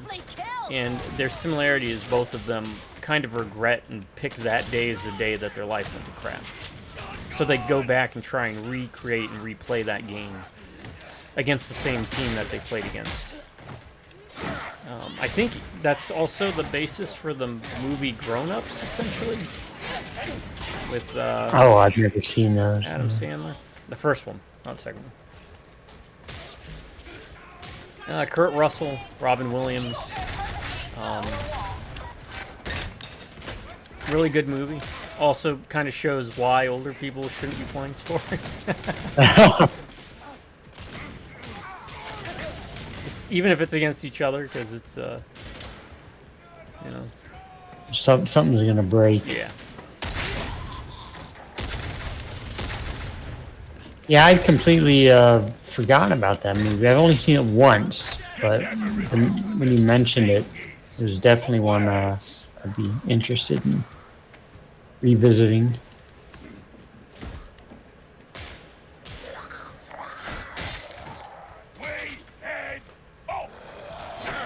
And Tron, honorable mention to Tron, because the disc is a sport and the racing is a sport. No. It's a great movie, though. But. Yeah.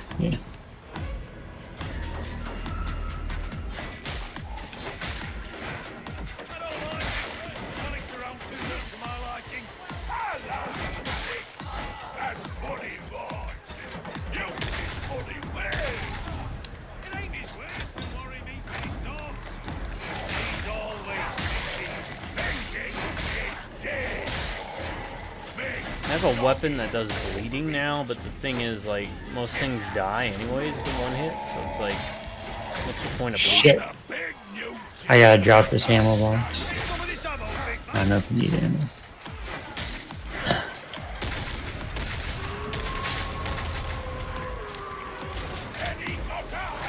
I'll need ammo in a second.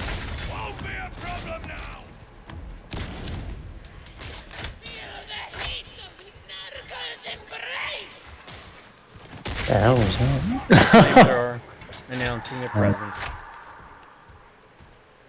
Some of these things I haven't even heard or have not paid attention to.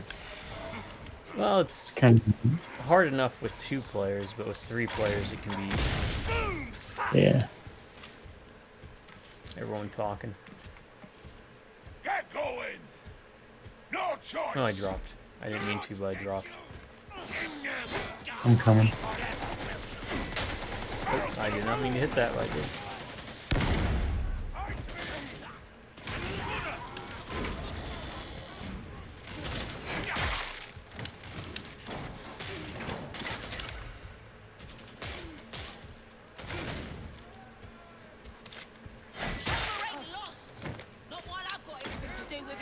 Can't wait to taste victory Russians.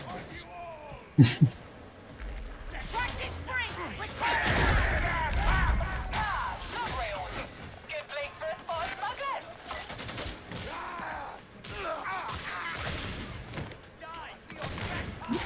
is a fun game, and I'm enjoying playing it, but I have absolutely no idea what the story is behind it.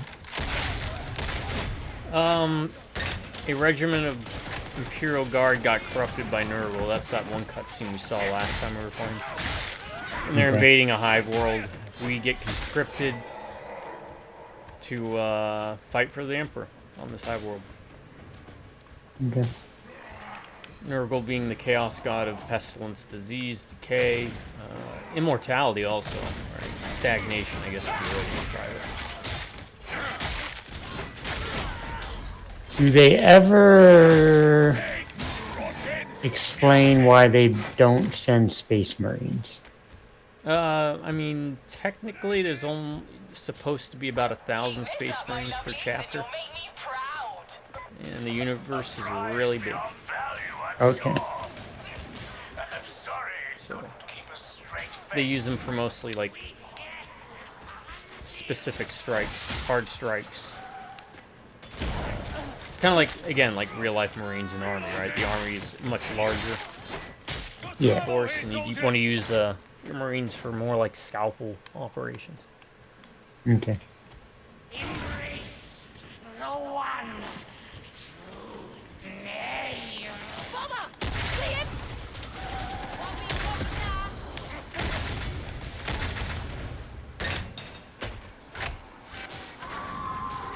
Though there is a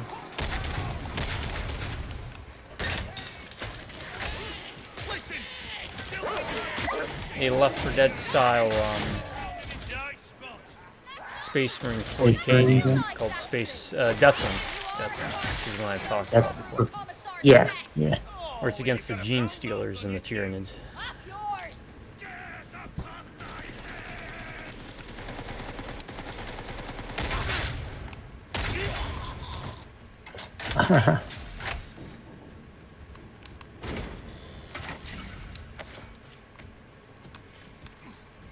I'm assuming this way. Muttering about Wolfer again the other day. Wonder what she's up to. Yeah, it looks like an elevator. There's a healing station if you need it. Medical crate. I don't. I'm actually at full health. How the hell did that happen? Just that dang good. We don't need to be at loggerheads, especially with you want a car. My number 9 is going to be the fighter. In your favor, of course, it's something fee. Amy Adams, Mark Wahlberg, Christian Bale. And it's about Mickey Ward and Dickie Eklund. Inspired by the 1995 documentary. I'm using Wikipedia here to help out. High on Crack, Street, Lost Lives, and Lowell. Another boxing movie. Okay, yeah. Mickey Ward is an American welterweight boxer from Lowell, Massachusetts, managed by his mother Alice. Mickey is trained by his older brother Dickie Eklund. The former boxer's peak of success was going the distance with Sugar Ray Leonard in 1978. Oh, wow. Addicted to crack cocaine, Dickie is being filmed for an HBO documentary he believes will be about his comeback. And at the very end credits, they show the real life people.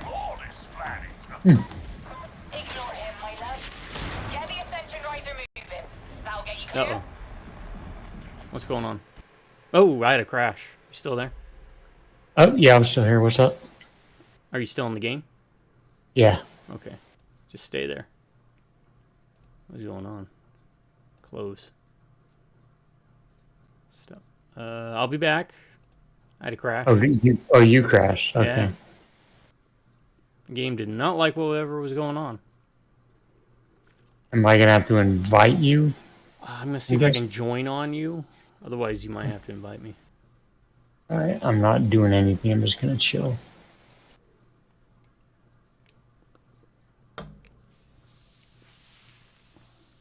Oh, there's all your stuff. Oh, really? Ammo crate and your medstim. Huh. That was weird.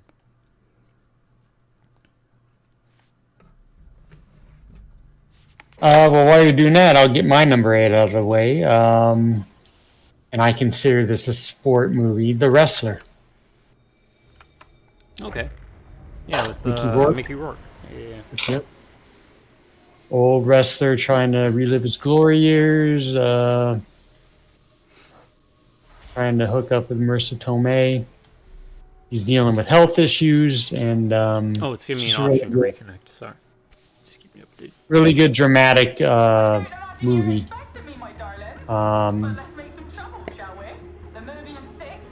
Very well made, well done. I want to say he won an Oscar for it. I don't know if that's true or not, but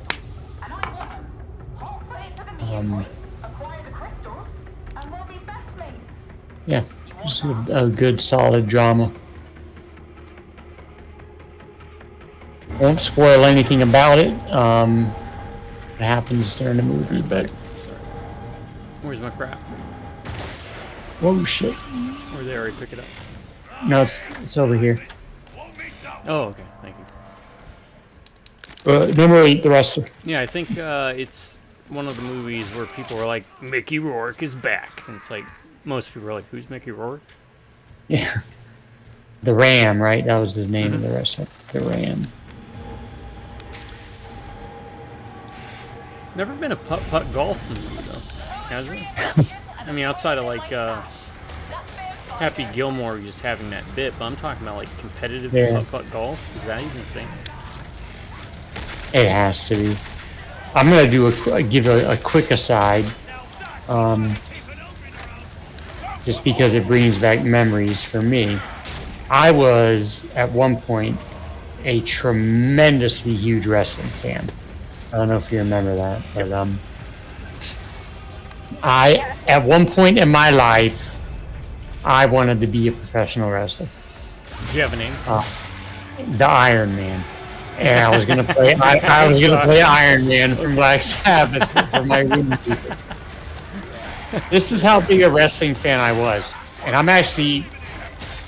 take a little bit of pride in doing this, but I made my own quote-unquote tabletop wrestling game where I had like a list of all the wrestlers, and they would have stamina points and health points. Oh, really? And it was like based on, so if they were like a fast-moving wrestler, they'd have more stamina but less health points. And like the different moves you would roll, and you would take off stamina points for different moves you would do. I had a whole thing. Like, I had it all mapped out. You hear that, WWE? Contract right here. You can get yourselves a tabletop wrestling game. That was in North Dakota when I did that, but yeah. So I always have a soft spot. Yeah, a soft spot, and kind of like maybe an admiration for wrestlers, even though we know it's not. It's theater. In a lot of ways. It's theater, but Stunts are I mean, the stuff they go through, you know, almost for some of them, almost on a nightly basis, you know. Yeah. It's impressive. It's impressive. It's also why I joke around a lot about liking John Cena, and I do. I mean, he's in a lot of stuff I enjoy watching. What is this? Okay, I know what this is. But like the fact that he might still have the record, I don't know, at some point had the record for most Make-A-Wish wishes granted. you know, on top of doing all his wrestling stuff, Yeah. you know, it's pretty impressive. But yeah, that's my my wrestling. Yeah, I wasn't as big a fan. I mean, Andre the Giant I liked, you know, Ultimate Warrior, that around that era probably. But Yeah. you know, everyone I knew had the bug, at least to an extent. They were everywhere. They had their own little toy action figures. There was the board game that came with the VHS Yeah. tape. There was that great WrestleMania arcade game with Sergeant Slaughter, a whole slew of others. You might, I don't even know if you'll remember this. The one time, one, at the time, WWF Yep. match that we actually went to see was in Fargo. The Ultimate Warrior. Yep, the Ultimate Warrior and the Honky Tonk Man. The Honky Tonk Man. The Ultimate Warrior and the Honky Tonk Man. I think it was a cage match also. Yes. Um, It was. Dad and I talked and, about it. and then the only other one from that I remember, Mr. Perfect went up against what was his name?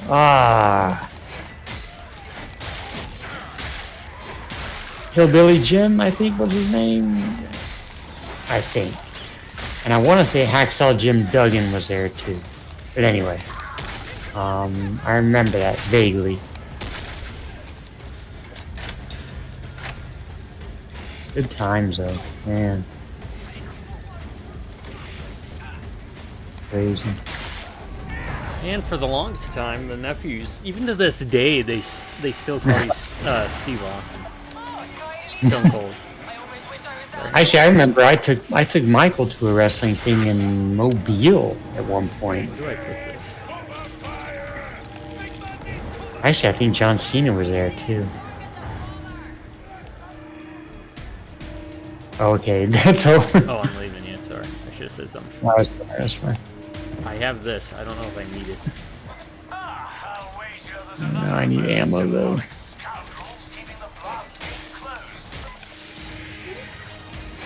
All right. What was the best wrestling game you played?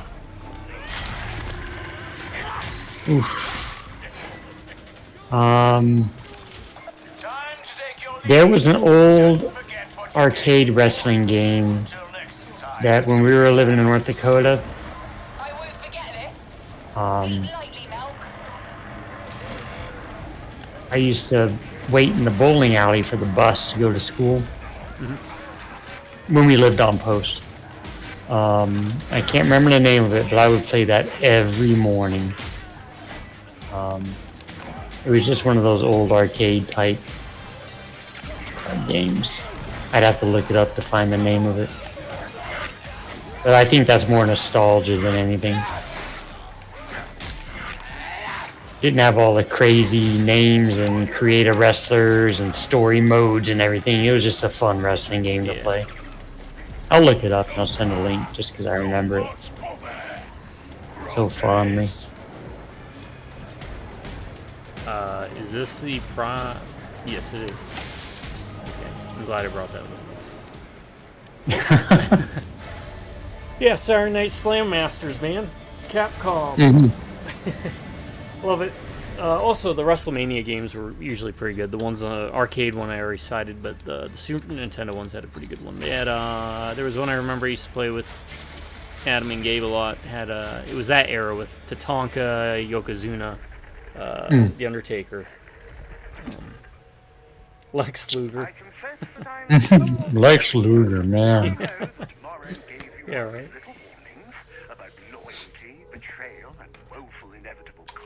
I remember the Four Horsemen and back then the NWA.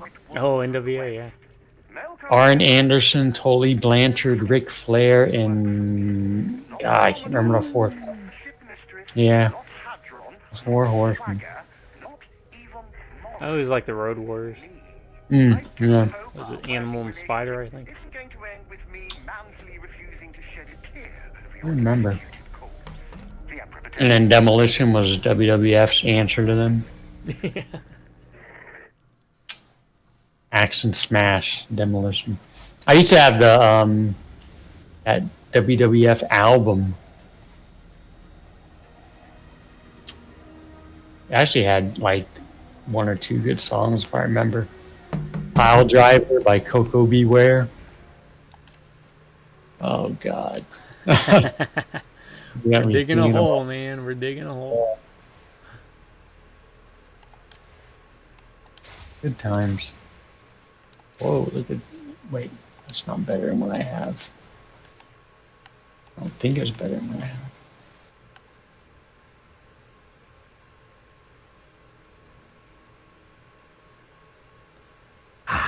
I don't want the plasma. I don't even know why I'm looking at buying any gun when none of them is better than what I have.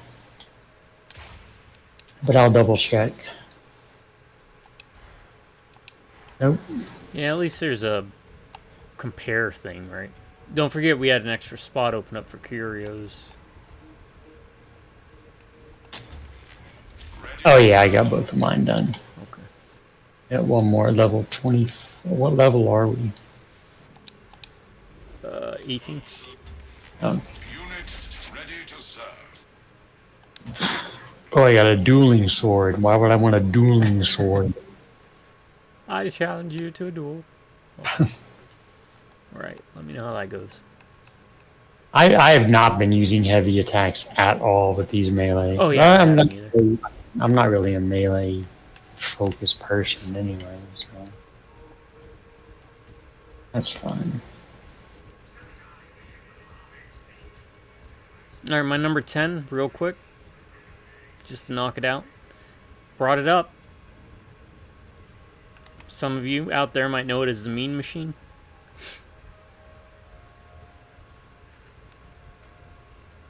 Heath, you might recognize someone from the Green Bay Packers, if I recall. He was in it. Longest Yard. Oh, okay. The original. With Burt Yeah, Reynolds. yes. James Hampton, Conrad, Michael Conrad. Ed Lauder. That was it. Prisoners play a game against prison guards. It's a comedy drama type of movie. Sports. Burt Reynolds is another one where if he's basically in a movie or show, I was always there for it. Yeah. Even that one hilariously bad Cop and a Half where it's him and that kid. And it was kind of around that era when like Turner and Hooch was popular with Tom Hanks, and they're like, oh, we need to pair up a cop character with a weird thing. How about kids and dogs? Okay. How about a koala? Sure, let's do that. They never did that. They probably, well, maybe in Australia. I don't know. If you're from Australia, let us know. But it's funny. It's also another older movie, of course. Again, I just think they crafted their movies better back then. Yeah. Not even just like with the writing or the actors. It's just like the way movies were shot. Like they cared about lighting more. They cared about positioning. Because they didn't have all those fancy effects where they could go back in and use computers to add in artificial lighting. Or to, you know, they actually had to manipulate the real life environment. And even get creative and say, hey, I figured out a new technique by taking tinfoil and putting it up here like this and then wrapping it in whatever. Some skinned Teddy Ruxpins. I don't think they've done that, but what a creature that thing was, Teddy Ruxpin. Yes. But you haven't seen it? Highly recommend it. It is much better than the Adam Sandler. I get there are probably some folks out there like, I like the Adam Sandler. Okay, that's fine, but it's the same vein as if I will always say watch the Gene Hackman Poseidon Adventure over the remake. Remake's fine. It's just a very different style of movie. Isn't it? Am I off base? I haven't seen the remake, but I don't know where I'm getting this from, but it's more comedic than the original. Yes, it is. Yeah. Yeah. With the exception of Adam Sandler, he actually plays a more, straight man role, Mm. and I think that works against it. Mm. It's kind of like one of those things where like you have to imagine Adam Sandler's a professional football player, or a tough guy, or like there's that new movie that just came out. I am kind of curious. It has Kevin James as a John Wick character, Oh, really? and Christina Ricci as a John Wick character, and they're married and they have kids. I'm I kind would of give it a intrigued shot. by Yeah. that premise also, yeah. Hey, give me 1 second, man. I gotta piss again. Sorry. No worries. But yeah, Kevin James is one of those actors where I never watched King of Queens. I was never into that. I despise Paul Blart, and I don't think he's a great actor. But whenever I see him, I'm like, I enjoy watching Kevin James act. It's like comforting. I enjoy even movies he's in that I don't care for the movies themselves. That makes sense.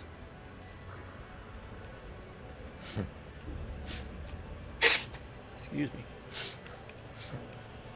Yeah, that's my top 10 sports movies. Make sure you let us know in the comments below some of your favorite sports movies. Maybe there's some on our list that didn't make it, and you're like, hey, you should talk about that one. That one was good too. You want to tell me my list is garbage? That's fine too.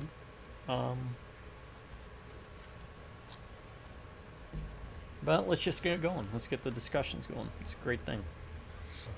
And once again, these aren't definitive objective lists. These are just ones I would be like, hey, you should probably check out. I'd recommend it. I do notice a theme. Oh, and I will rant about this. Varsity Blues is vastly underrated. I think Friday Night Lights is overrated. If it was not for things like Varsity Blues, we would not have gotten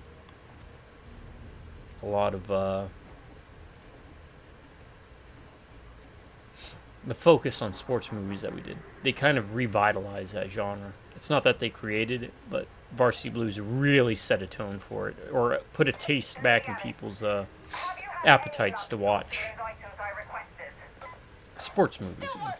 And it is a sports movie. Having watched both recently, there's just as many moments about football and dealing with football in Varsity Blues as there was in Friday Night Lights.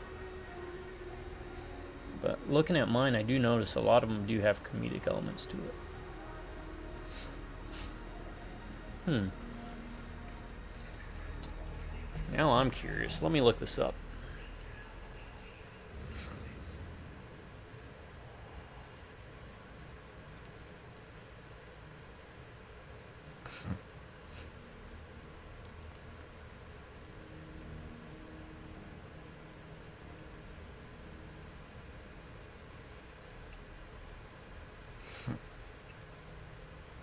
Okay, Fatal Games, that's right. Graduation Day, that's right. Sorority Babes and the Slime Bowl-orama, that's where Static X got that one very stupid quote. It does count Rollerball. That's not a horror movie, though. Monster Brawl. A wrestling-style fight-to-death set in an abandoned, cursed graveyard. The fighters are 8 classic movie monsters. Alright, I'm intrigued.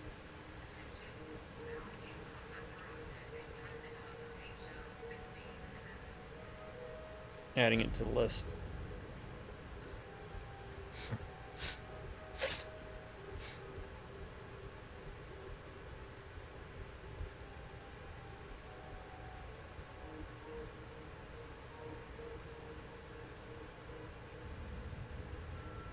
I am adding horror movies. Horror sports movies.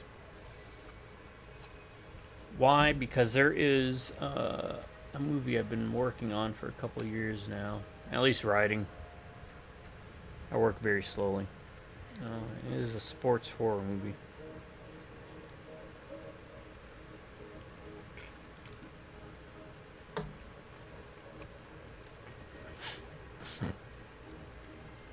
Ah, that is unexpected. Let me do this real quick. I will seek remedy in the Omnissiah's name. See that you do.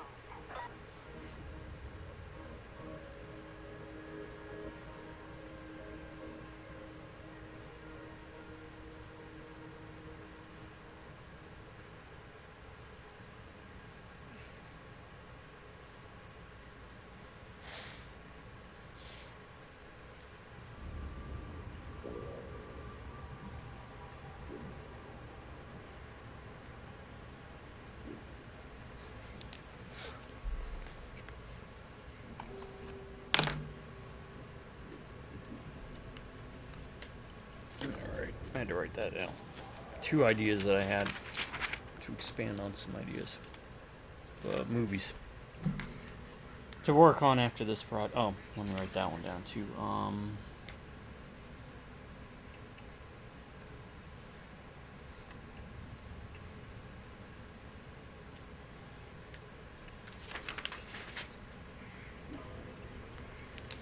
There we go.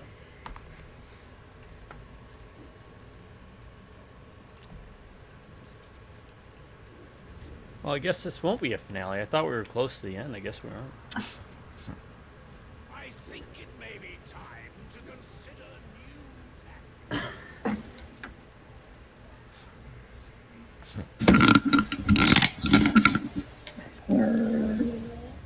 new. Alright, you've done your 10, right? Yep, done my 10.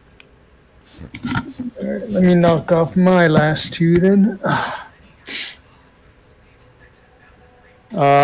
My number 9, kind of a guilty pleasure. It's not the greatest movie, but for some reason I always think of it when I think of sports movies that I enjoyed. The Program. College football, James Caan. Yep. I know there's other people. I'm gonna actually look up the cast. Hold on 1 second. I know there's other people. I know the guy who played Zangief in the Street Fighter. Street Fighter movie was the guy that was roided up.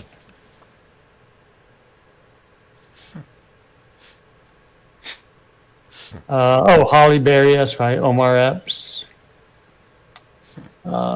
Craig Sheffer, I think, might have been the guy. I can't remember. That's right, Christy Swanson. Anyway, I don't know. It's kind of like a guilty pleasure movie. College football. James Caan, I guess, is the big selling point. Most anything with James Caan, and that's my second one with James Caan. I just now realized that on my list, but yeah. It's just kind of one of those, not the greatest movies, but it's one of my guilty pleasure sports movies. So, my number 9 and my number 10 is absolutely, and none of these were ever in order. But this might actually be my number 1 now that I'm thinking really hard about it. Victory. Oh, Victory with Stallone, right? Yep, Michael Caine, Stallone, Pele, Max von Sydow, I think was a Nazi officer. Absolutely fabulous movie. Yep, Minority Report. About a group of prisoners, Nazi prison camp, who use a soccer challenge as a backdrop to escape, and it's about them training and developing the plan, and I won't spoil anything about the movie. It's a very, very good movie. Check it out, Victory. Yeah, that's one you don't really hear talked about a lot. Yeah. You've seen that, right? Yes, yes. Yeah, yeah. Almost put it on the other day, actually. Oh, But I'd watch we put it. on the Yeah. other one that was about the Olympic winner. The Olympic runner that was in a Japanese camp. Oh, okay, yeah. You mentioned that. They had to have seen Victory, I'm sure, at some point. But you have it? No, not for the collection. I need to get it. Yeah, we should watch that at some point. Put it on the list. Because it's been a while for me. Let me know when you're ready. If not, I can segue into something real quick. Oh, go ahead and segue because I'm looking at something. I looked up because the one movie I've been working on for a while now is a sports horror movie, I guess. Oh yeah. Empire of the Dead. Yep.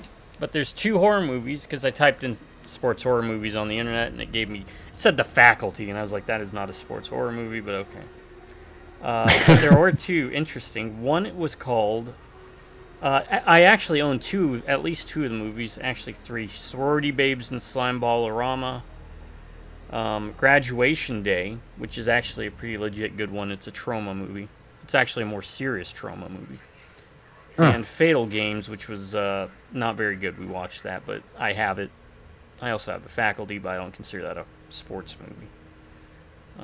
You've mentioned Fatal Games to me, I believe. Yeah, it's about a javelin throwing serial killer at an Olympic camp for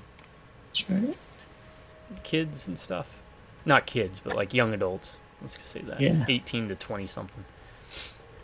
That one is very bad, but Graduation Day is actually pretty good. But the 2 that caught my eye was The Catcher, which is about a mysterious baseball player dressed as a catcher kills players in inventive and gory ways. In the box for it looks great. It's just a catcher's face with like angry eyes. What year? 1998. Anyone in it that I would know? I didn't go that deep into it. Let me check. Joe Estevez. Huh. Younger brother of Martin Sheen. And I did someone not named even David know that Hebner. Wow. In the other one, this one sounds really cool. I'm gonna try it. It's called Monster Brawl. It's a wrestling-style fight to the death set in an abandoned and cursed graveyard, shown in pay-per-view style. The fighters are 8 classic movie monsters: the Cyclops, Swamp Gut, Frankenstein's monster, Lady Vampire, Werewolf, Mummy, Witch Bitch, and Zombie Man. It's divided into 2 classes: the creature class and the undead class. Wow. Yeah.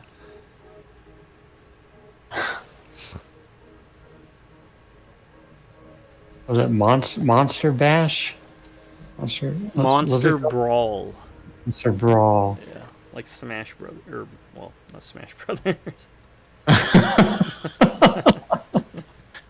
Oh God. Yeah, that's one I'm gonna have to try and dig up for sure. Yes, definitely. What year? That one was 2011.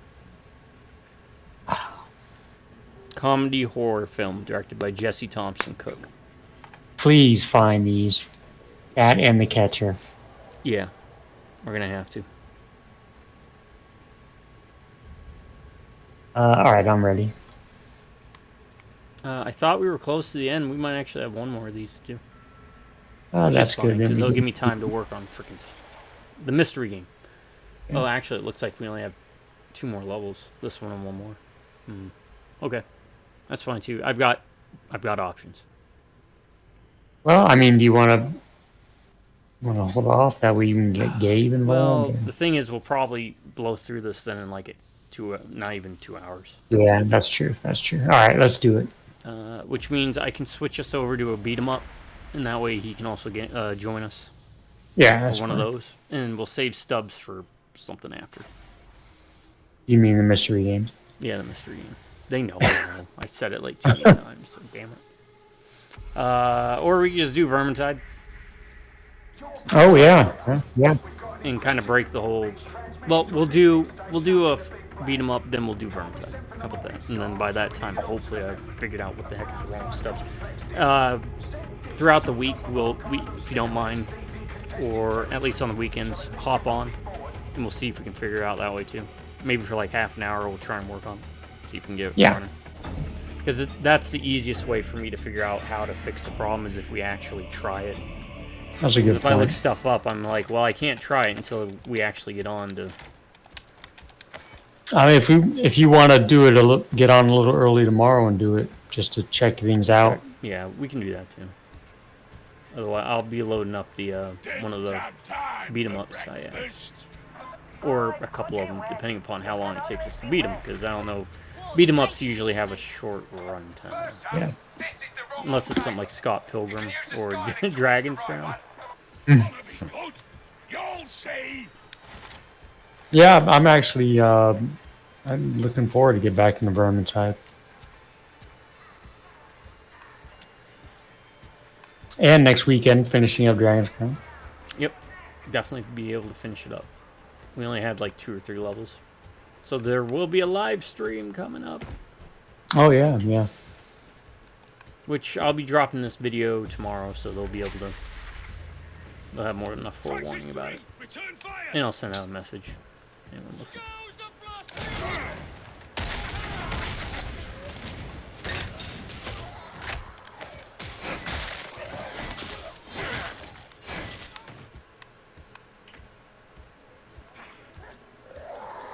You did your 10, right? Yes. Okay, so there you go, folks. Once again, YouTube, the only place on YouTube, YouTube's best kept secret, where you can get 2 top 10 lists for the price of 1 video. You will not find that value anywhere else but here.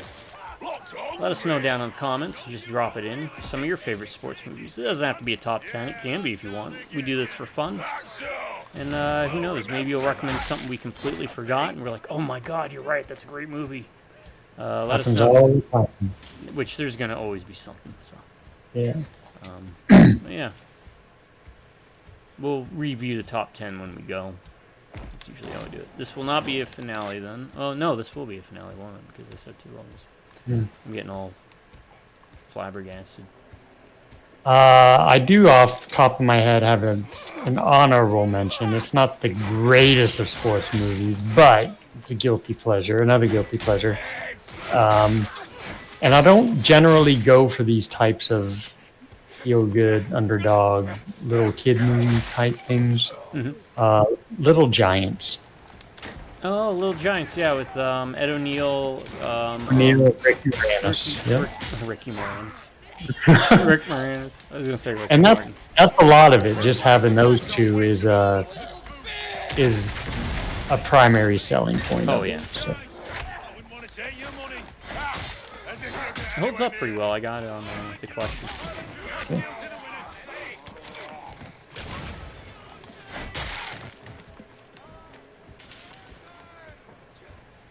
It's also one of those movies, as you've got, at least as I've gotten older, I'm like a bit more appreciative of. I guess not appreciative. Yeah. I give it a bit more leeway.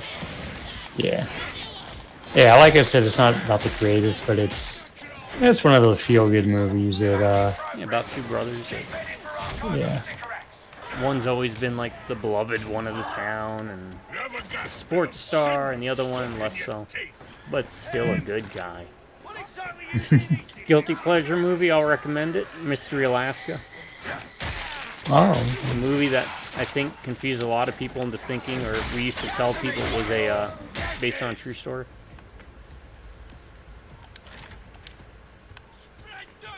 Has Steve Smith in it. Oh, really? Yeah. Russell Crowe. A lot of others. I've never actually seen it. It's one of those, again, I'm aware of, but I've never seen.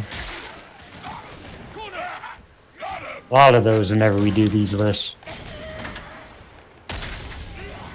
I do find it interesting that you and Gabe actually tend to have a lot of overlap. Yeah, we have. As much as especially- Gabe's always like, you and I are gonna have overlap. I'm like, I don't know, man. I can get pretty out there with some of my lists.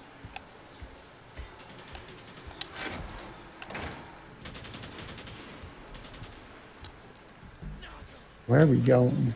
You have to say it like I say it every time. Where do we go now? Where do we go? Ow! Wow. Ow, wow, wow, wow, where do we go now? Ow, ow, ow, meow, meow. Actually, that gives me a chance. I don't like that song either. That gives me a chance to talk about this song though, because I have in my playlist Mr. Brownstone, Great Night song. Train, and Rocket Queen, Paradise City, and Rocket Queen from that album. And it randomly just thought of it as I was listening to, I think, Rocket Queen. I think that album is actually criminally underrated. On the Appetite for Destruction. Really? Oh yeah. I wouldn't say it was overrated, but I thought it was always pretty rated appropriately. At least growing up, I always heard, it was held up really high. Maybe just because I was listening at the moment, as I was listening to it, I was like, damn, this album was really, really, really good. I don't know, it was a random. What was that one that they came out with in like the early 2000s, like Chinese Tears or something? Oh, Chinese Syndrome or something? I don't know. I remember that dropped, and we were even like in the Marine Corps. We were like, "What the hell is this?" Now I had to explain to Mom and Dad what Night Train was.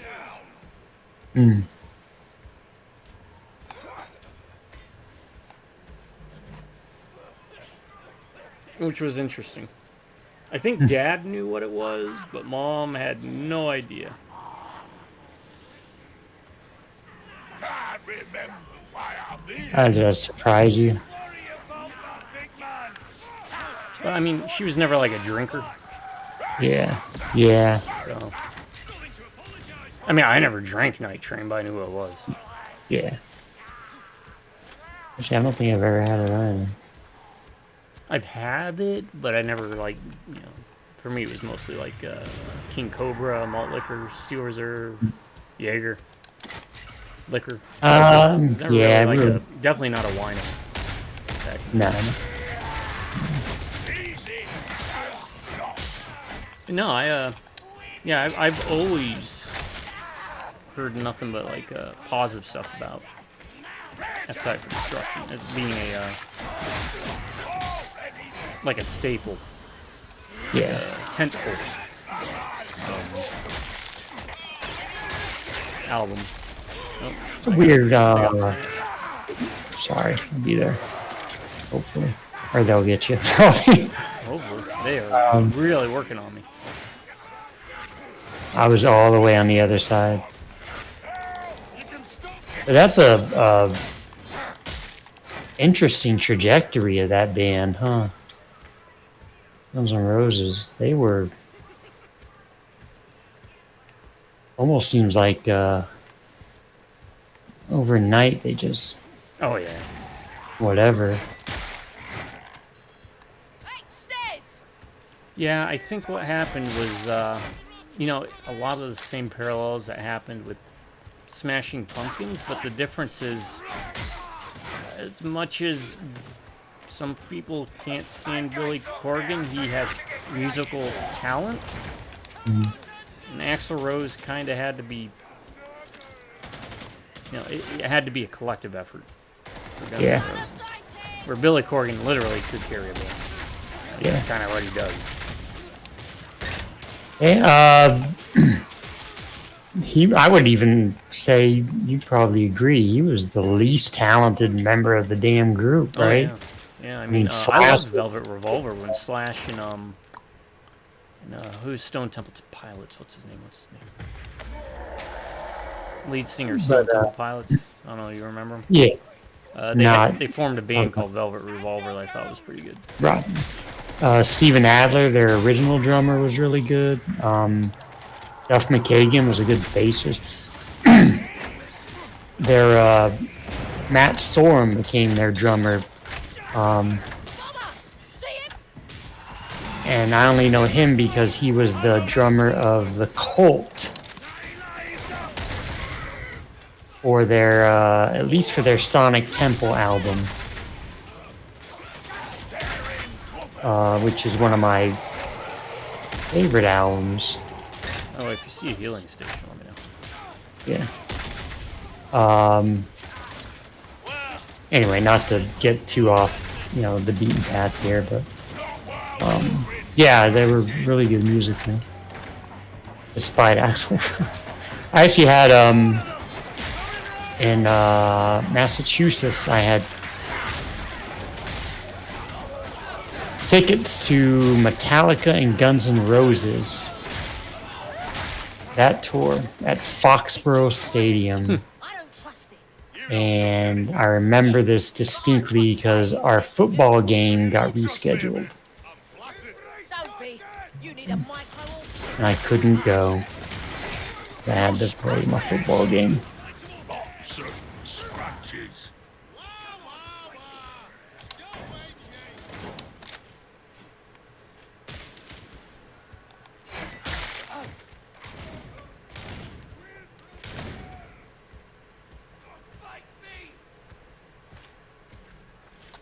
You ever seen Balls of Fury?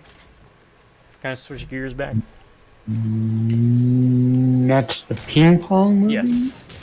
No. Okay. You haven't? No. Oh.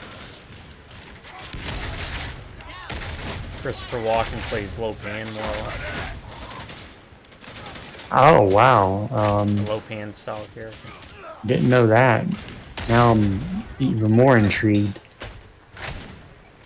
It's done very much Bruce Lee, Enter the Dragon, or the, arena fight, or the competition in there. The coup d'etat and Sleeping Dogs. Yeah. Anyways, the reason I bring that up is because I'm going to go over some movie ideas I've come up with you real quick. I'll be honest with you, I'm actually kind of surprised you don't have that for some reason. A lot of the stuff I don't have is either, at the time I went looking for them, they either didn't have anything available or the prices were too exorbitant. Oh, yeah. Because, I'm a huge Christopher Walken fan. And, what's his name, Lopan's actor is also in it.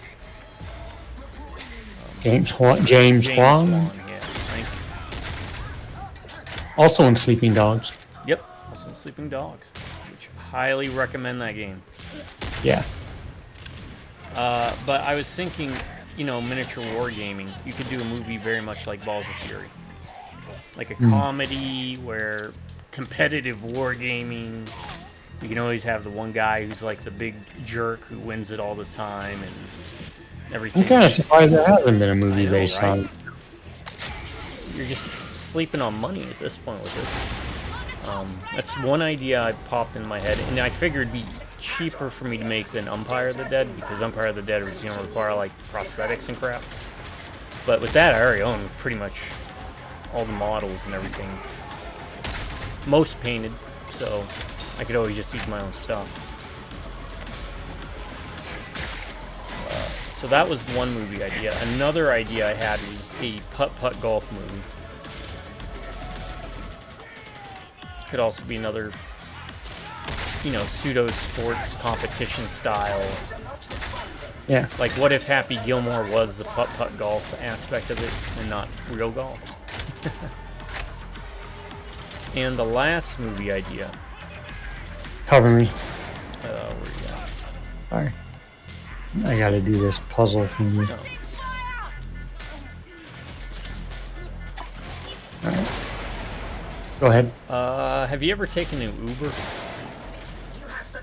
I signed up for it once, but then it was like, it was pissing me off with the way it was doing.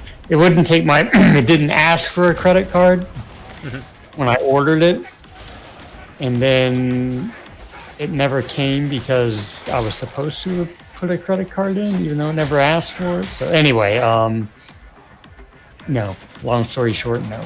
Okay. Hold on, this thing is doing the puzzle Yeah. stuff again.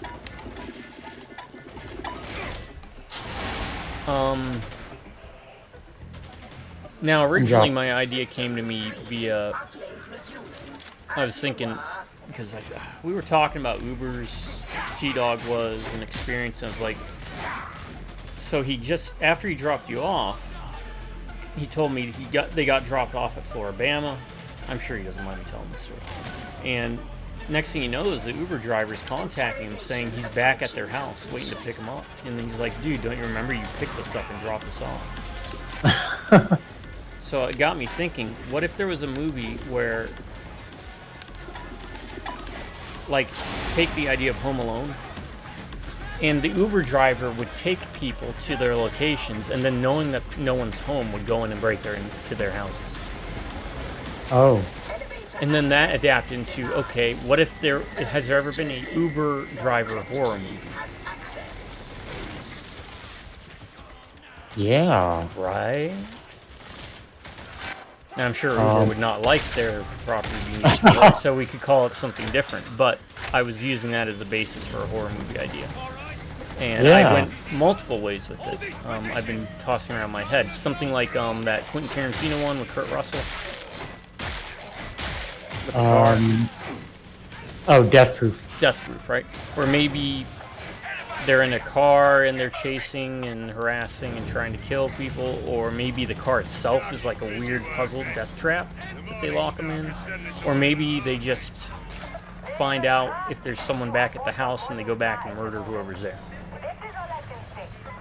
So then it's more like a traditional slasher, something like The Collector. Yeah. Now that Uber thing is a good idea. Also, since you mentioned it, I'm kind of surprised that's not more of a thing. Like Uber people I probably dropping just gave someone some idea, and I'm gonna be breaking into their homes, right? Great. I always worry about that. I'm like, I have these great ideas, and then I'm like, oh crap, are they gonna do something? If I say something? No, don't do it. I'm not endorsing it. If you do it, you're an asshole. You need to get punched in the face, and probably a whole lot more if you do it.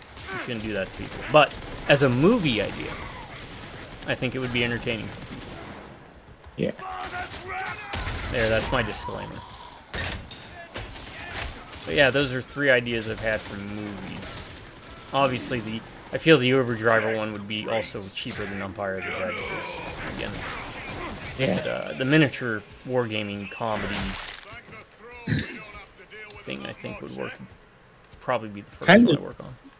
Kind of to piggyback on the miniature one, I mean, I'm kind of surprised there hasn't been like a Magic the Gathering one or something, you know? Oh yeah, like collectible those lines. Game stuff. As popular as all that stuff is.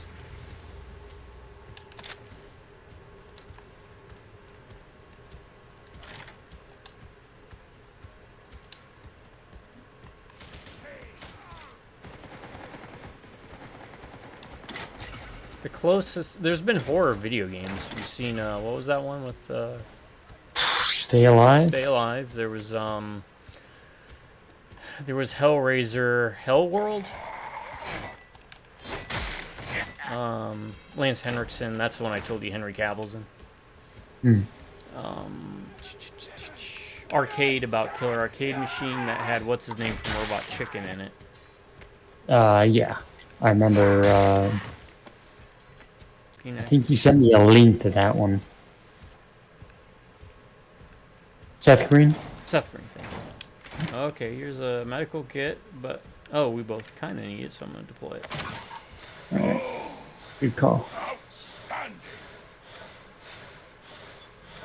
But yeah, nothing for miniature war games, nothing for putt-putt golf, and yeah, but those are 3 more movie ideas I've got somewhere in the works. Granted, if someone's listening, you big executives, I know you watch my stuff, you're more than welcome to use these ideas. I just appreciate it if you put the name and the credits somewhere, such as, you know, hey, just Brian Rose, thanks, you're a real cool guy. That's all it would take. And if you want to bring me on to kind of give advice or something to help, you know, Yeah. I don't care about money. I really don't. Between my stocks, man, and from what I heard, Fannie Mae's going public. Oh, You are all right, you know that. I wish I would have gotten into that sooner. I got it when it was at like $2. Mom and Dad got it when it was like 20 cents. Damn. Yeah. And we're all kicking our own butts thinking we should have put more money in it. 'Cause it's already up to like 11, 12 bucks at the time of this recording. I need to start looking into buying some more specific stuff. I'll be good with you and Mom about that. Where are we supposed to be going? The Comsplex? Is this an area? Have we been here before? Or? Yeah. I think I put us into a circle.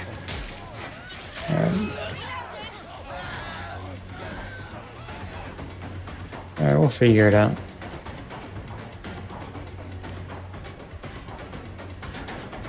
I kind of like the fact they don't have arrows telling you exactly where to go. Yeah. But Vermintide was like that too. The Vermintide was a bit more corridory. yeah. So it was kind of hard to not get lost. Or to Is get it in lost. here? No, that's where the healing thing was. That's-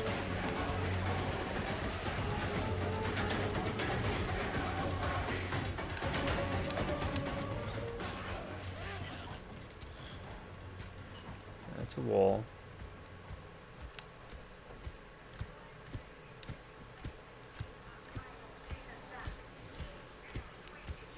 Complex. The way I see it, Brahms could have a few of her armsmen pitch in on the fighting. An idol. Bunch of voidbearers running round, getting in the way. No thanks. Is it over here? Elevator? Oh, Or is that where? no, that's where we came from. Oh. Alright. I guess we need to Resident Evil this, huh?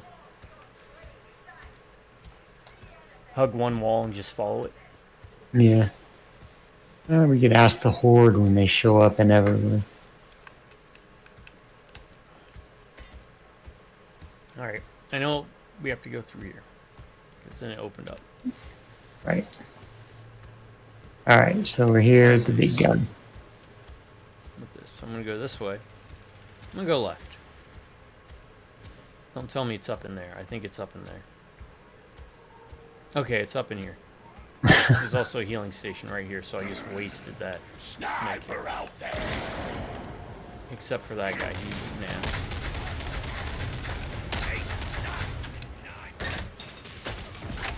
About time we had a good.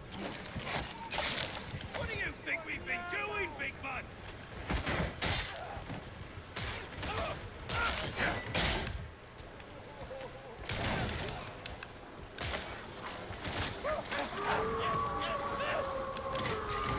Arrgh. Can anyone see that hound? Won't be a problem now.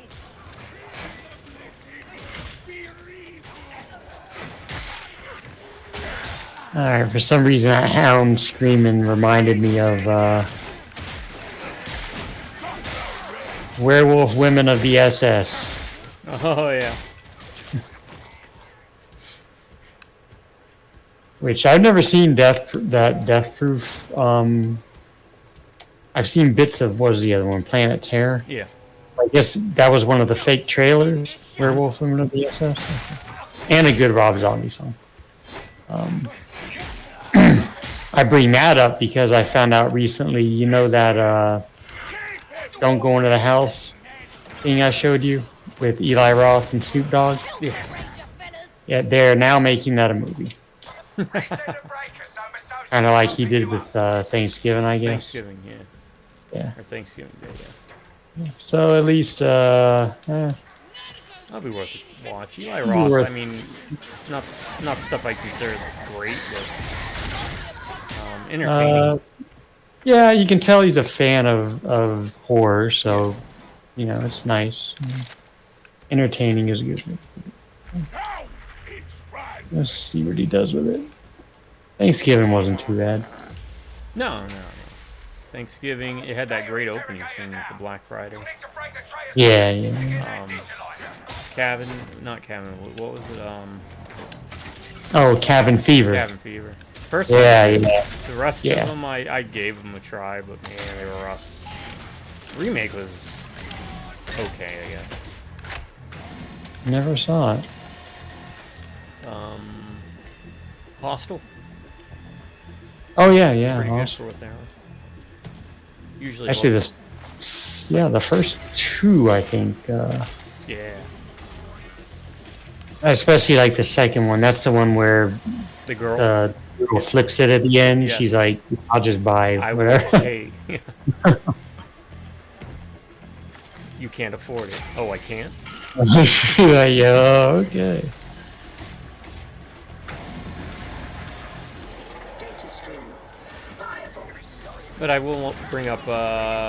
We watched both of the collectors, right? I've only seen the. Oh no, we did. That's right. Collector and the collection. Yes. I remember. I think you had got me to watch the second one. I have a soft spot for those. Yeah. Yeah, it's a pretty neat premise. And that opening to the second one is Yeah, pretty neat. Yeah.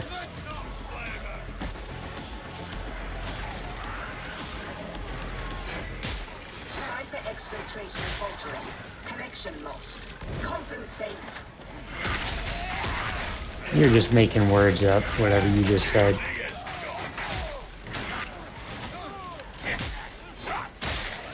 Oh, we have to do something? There's a...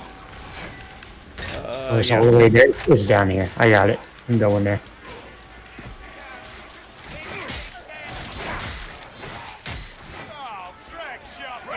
Ah, shoot. I probably should have waited. I need... yeah, if you can cover and... Retry. Resume. Or, okay, you got it. Yeah, I don't know if they can interrupt me while doing it. Oh, that's a good call, yeah. I don't think they can interrupt me. I can still get hit, but Alright, so we need to remember that. At the end of the game. with one level after this left, we will remember that. Shit. And grenade people. Oh, that's interesting. You could climb up that and I couldn't. That's pretty neat. Oh, I jumped on a platform that was close by.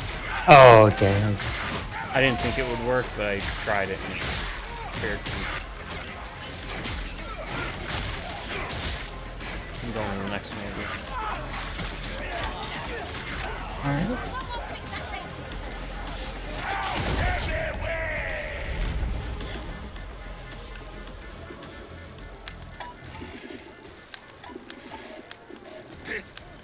Damn it.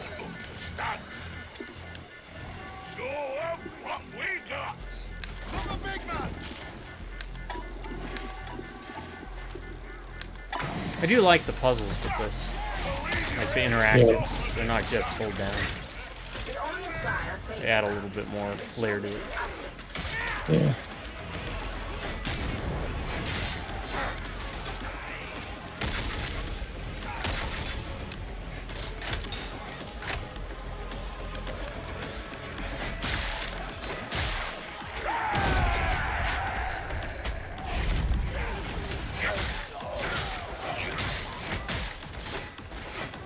Oh, that's right. I get attack speed whenever I use that. Interrogation imminent. You gotta be kidding me.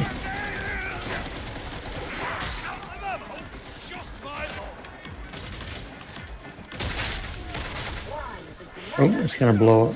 I blame you, varlets.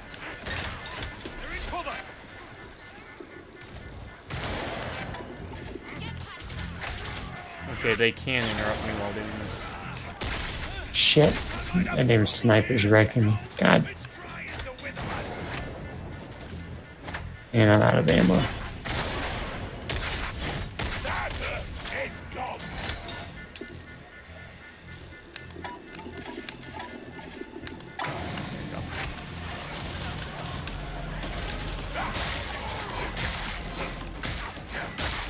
Need ammo? You said? Oh, I don't have any ammo. Or do I?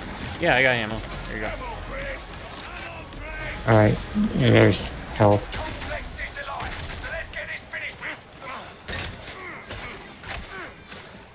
in the health station. I dropped it right by the health station. Oh, I didn't realize you had. Okay. I'm an idiot. I'm gonna send the report. Just hang out over there.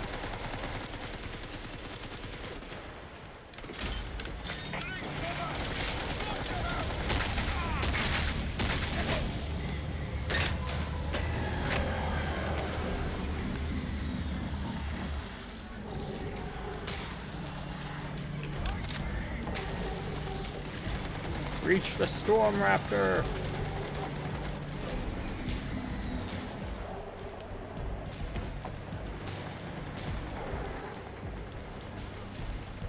Oh, is that what that's called? One of them. There's a bunch of them. A bunch of different names for different vehicles. Get to the Storm Raptor!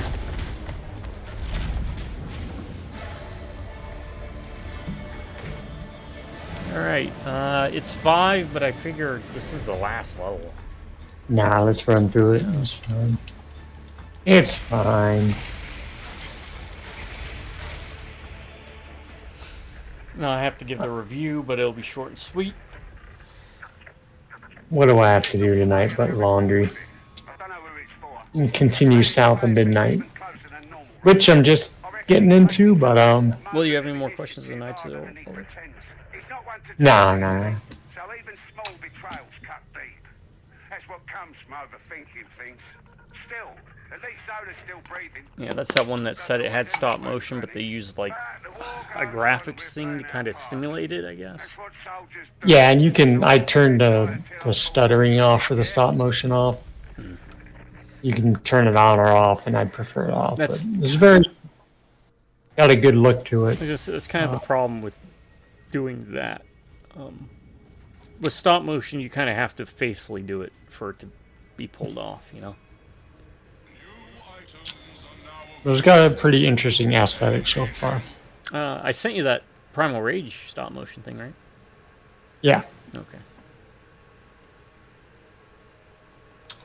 But does it have the twangy guitar sound that you'd expect to hear in it? Kind of like Left 4 Dead 2? Yeah, it's very, very banjo. Louisiana Bayou vibe to it. Not too far, and I'll have more to say about it as I get into it, but it's like a fun little game. Aesthetic, I like the aesthetics to it. Can't recall many games I've played where it's in the swamps or in the bayou, other than Left 4 Dead, right? Left 4 Dead 2, sorry. Yeah, I feel like there's been a few games. Am I forgetting some? Or? But none that are off the top of my head. I'm not going to take too long to do it. I just got to upgrade some of my blessings. Yeah, 3 points to spend, so... At this point, I think we're pretty good, right? Yeah. Talents. I have a talent point to throw at something.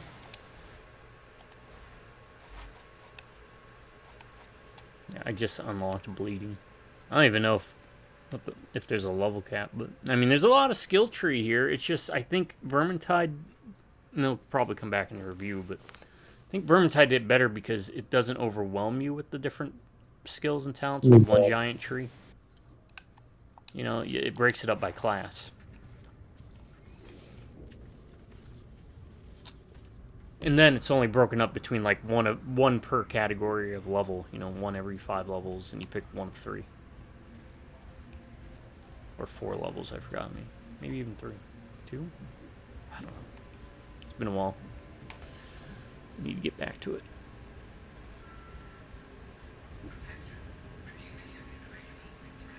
I am ready. Let's do this. Alright, this Dark Communion Wormwood reports indicate heretic activity in the Carnival. We don't know what they're doing, but it must be stopped. Get down there now. Death is my communion. Campaign 17. So there's 17 levels or missions for the story, I guess. After that, it's more like free play mode kind of stuff.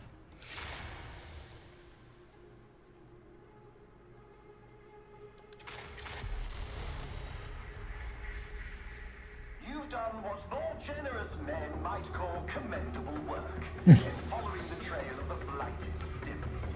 The next step awaits. You're returning to the carnival, to the district surrounding the Cathedral of Messalina. Yeah, the carnival. So whatever holiness Carnival. this area is long Carnival.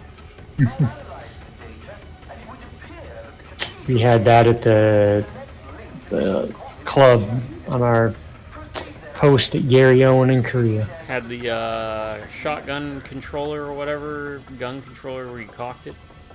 Yeah. Well, I can't. Which I can't remember if it was that one specifically.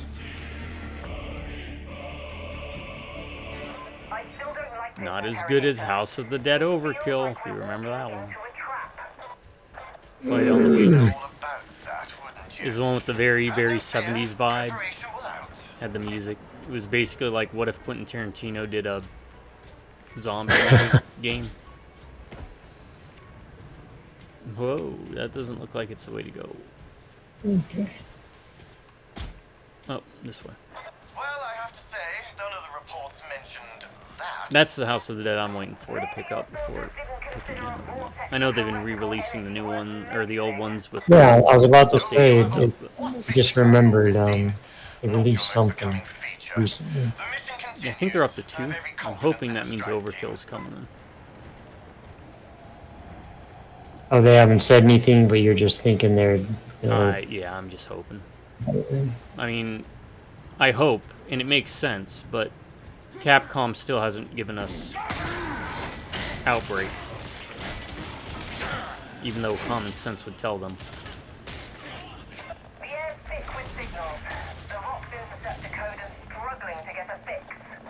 I can understand Konami not doing Extermination, even though that's dumb, and Konami needs to get off their ass and re-release Extermination, at least on good old games.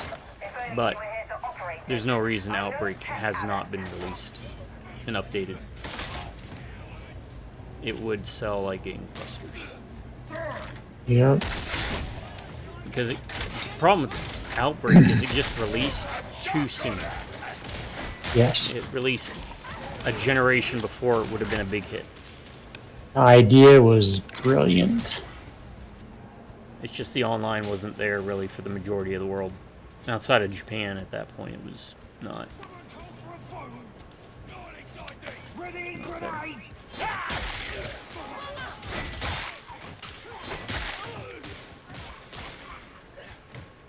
Engagement protocol, Kappa 2-2.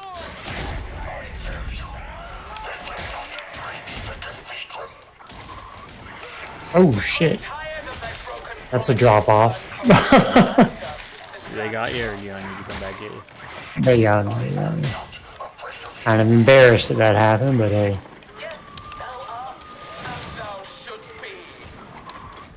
Now that is interesting. Recharge it, and it'll work! Hound incoming! Release the hounds. Release the hounds with the bees in their mouths. When they bark, they shoot bees at you. Oh, well, look at this. I like a good set of orders. Like the kind that don't send us to say Something down here, huh?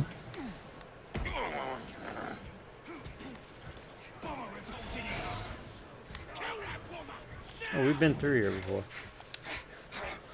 Oh.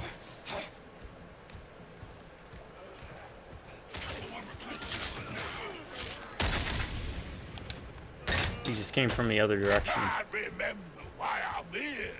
Don't you worry about that, big man. Just keep watching my back. Right you are, Sam. Sorry, Sam. Nothing to apologize for. It's not too late to pull the team out. You look like these men operatives to their death, but I need to know what's happening at the cathedral. Trust me, they'll survive. If only to prove you Ah! Fire. Got him.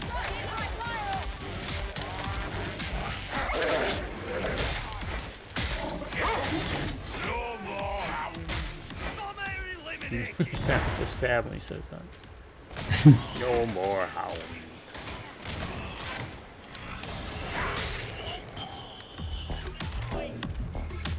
No dogs allowed.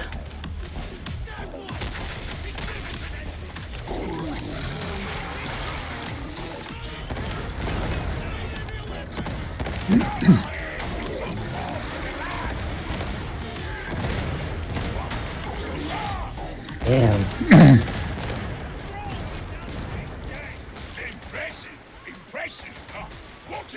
Yeah, the big monsters in this aren't as Yeah. terrifying as they are in Vermintide. The trolls and the storm fiends, the rat ogres.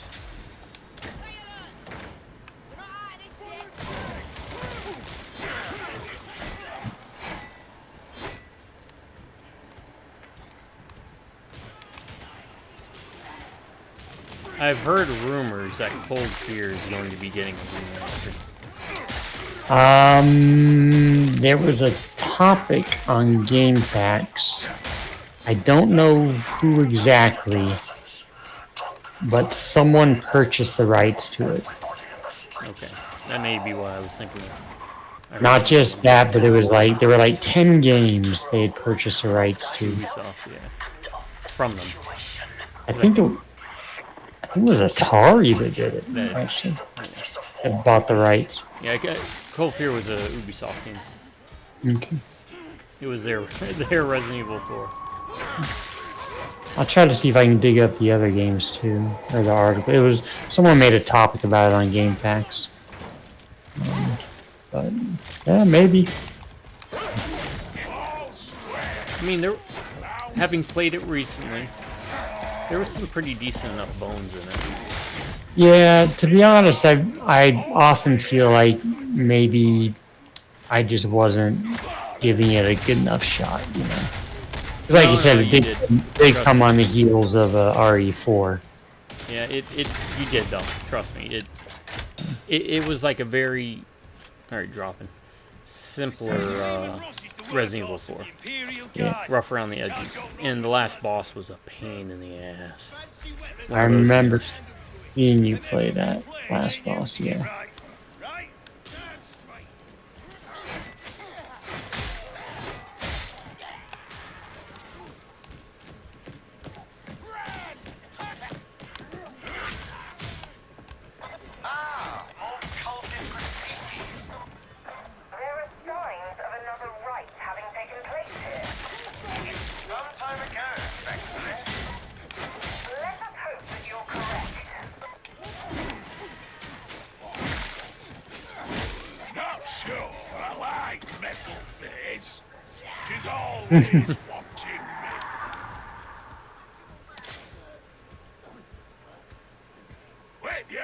Medicaid station.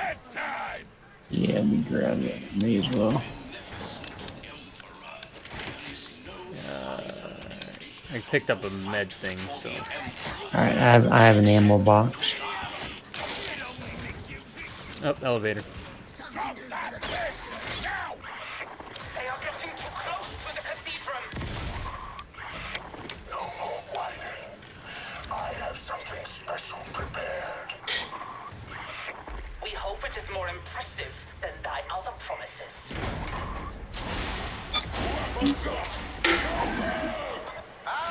New objective, ambush. Does that mean us or them? Alright. There's almost more of a barding than an Auburn.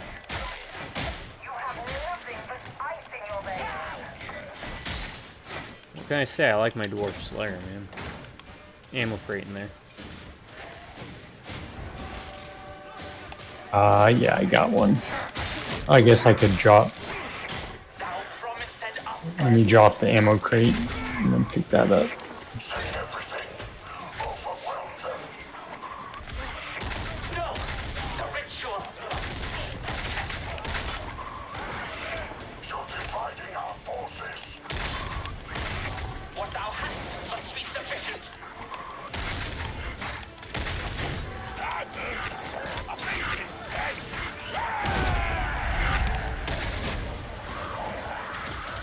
I went to go take care of a sniper.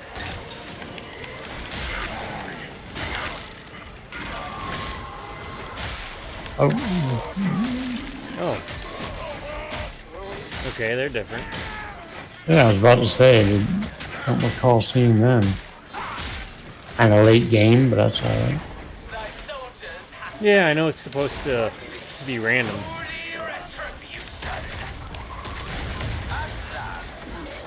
Slay the... Oh, there's another...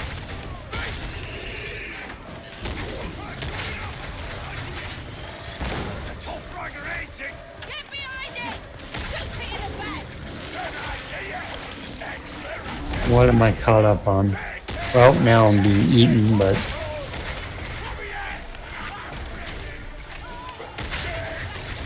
I'm in the belly. What's it look like? I don't think he can eat me, so... Nothing, you just... It doesn't show you anything, you're just in it. Oh, okay. That would have been really cool. Yeah. Like, you see the insides just kind of like pulsating because the stomach muscles and whatnot.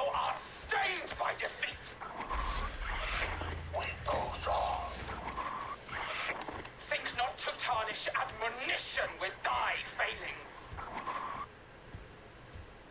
Yeah, where are we going?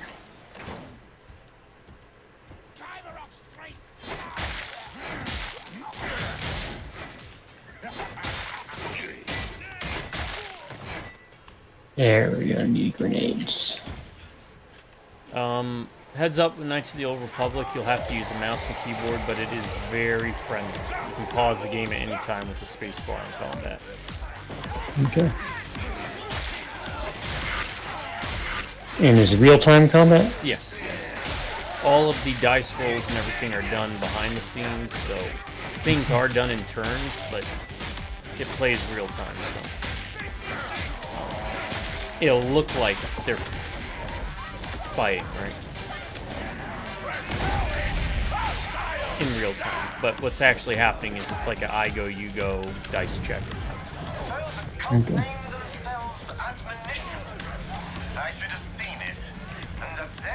Are there difficulty levels? No, no. It's also not a very hard game unless you kind of mess up with how you build your character. That's why I can definitely help you out with any of that stuff without spoiling anything. But like I said, the only thing you need to worry about skill-wise is you need to put 17 points eventually into repair. But outside of that, just max out persuasion. Anything else, you can just have your other characters do. Shit, I'm down. Let me get to that aid station.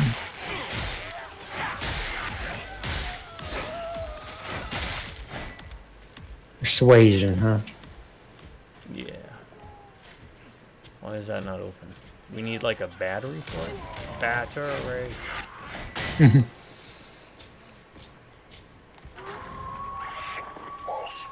You can do the force persuasion ability, but it's not really worth it. There's better feats to put points into, so that's just... In skill points, again, there's really not a whole lot that matters other than those two. And that's because you need the repair to fulfill HK-47's quest for his companion quest. So it's like, it is like Mass Effect. Yeah, basically. Mass Effect is like that, where yeah, that's where, if you wondered why Mass Effect was set up the way it was, with 2 companions, and then you got companion missions, and it's got the same bones. That's where they kind of got the start. I wonder if any of the people worked on both of them. I believe so. Yeah. Jade Empire, I don't know if that came out first, but that also had the same format. That one was about like Chinese mythology and Chinese... yeah, it was an Xbox exclusive, wasn't it? Yes. Yes, I played on Google Games. I think some of the videos started dropping. I don't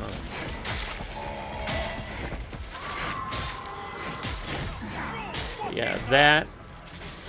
Star Wars, Knights of the Old Republic, Jade Empire, and Mass Effect are probably like the trifecta that a lot of people usually cite when it comes to that format role-playing game. With Dragon Age also kind of, you know, being the precursor. But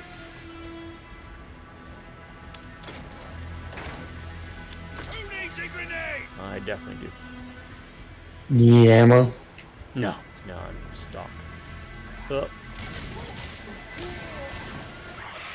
Dust of thy final promise fall action! The way is yours. Lead the fighting to my soldiers. Fire! Keep your discipline, civilian!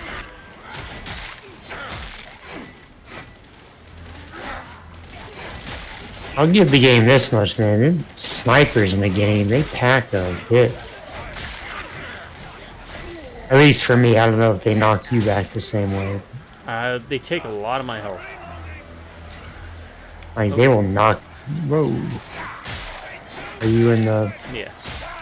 Alright.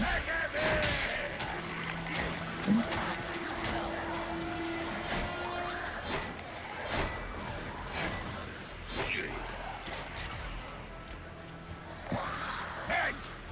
For scars that absorb every... Hey, I wonder what we got going on here.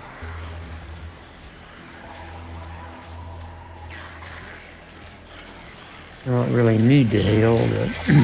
Alright. You still got that med kit thing? Yeah. Let's top off and get ready to go. This might be it. Or maybe just the next step. But again, Vermintide had some good set pieces too. And some enemies that really would do a number on you. I don't know if they... I can't remember if they had Giselles. I don't think so. Strike team, silence, please. Now.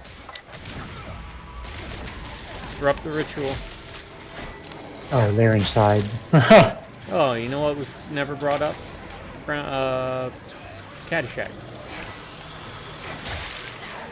I am not a fan. Oh, really? Nope.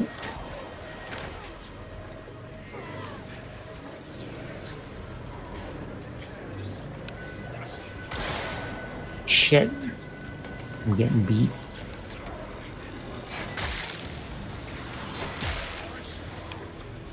God. What the heck? I'm killing these guys, but they're not. Yeah, I'm down.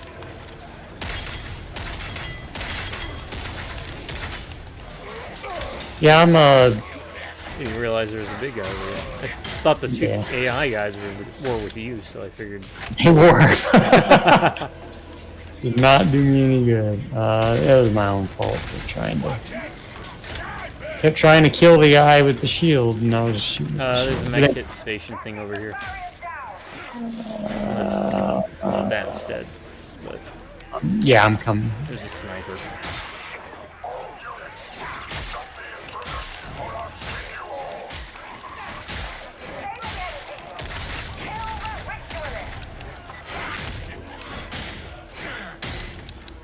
Try and get the sniper.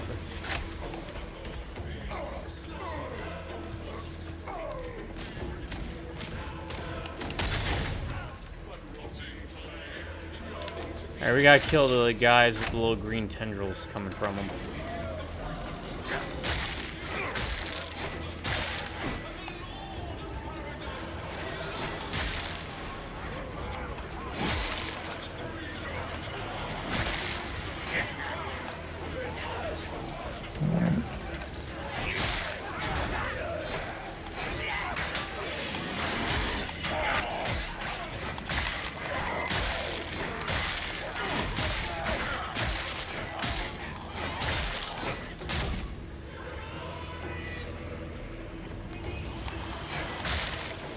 Missing one?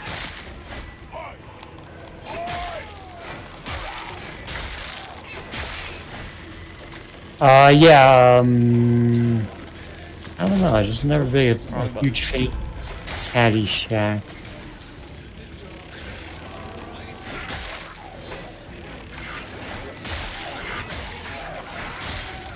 Yeah, I always thought it was an okay movie.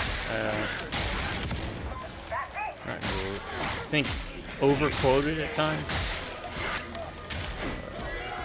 Yeah.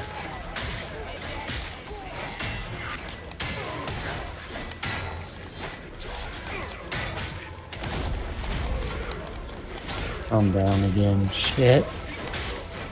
Oh crap, I'm coming.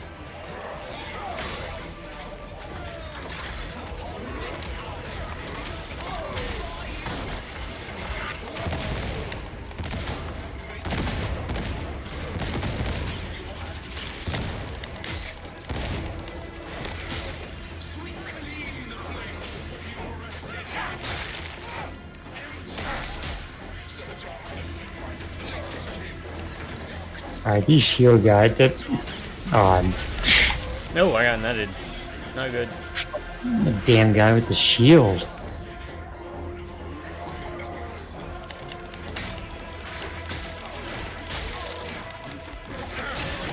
Yeah, sorry, I was screwing that up. Oh, it ain't easy. Especially the AI companions in this are definitely not up to par with the. It seemed like they were doing better earlier or at different points. Anyway, I gotta be rescued. So.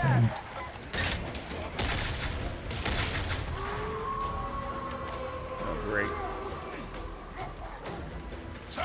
Back on your boots, sir. What a Got sight it. for sore eyes. Thank you. We have dogs.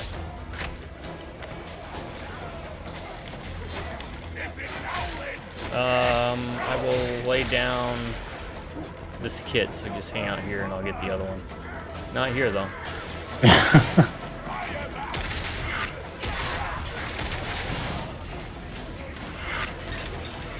I'm gonna lay down by the kit to pick up. Unless you already picked it up. No, I did and I dropped it. I had to go around. Sorry, that fire guy was. Alright, where's the, oh, did you already use it? Yeah. Okay.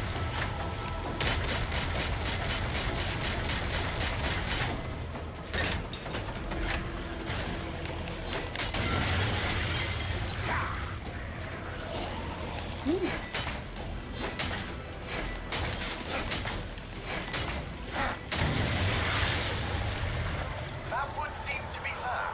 We can consider this a good day's work. Alright, where you at? I'm gonna drop it here. Alright. You can be certain that I will find I'm gonna drop the ammo too. renew our victory. Oh, Oh. don't need to worry about it. I guess that's it. A bit anticlimactic, Yeah. all things considered.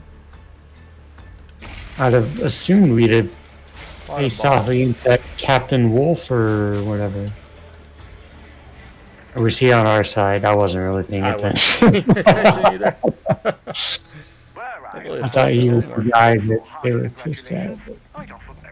Once again, you had to fend for yourselves on a mission gone awry and performed with gusto.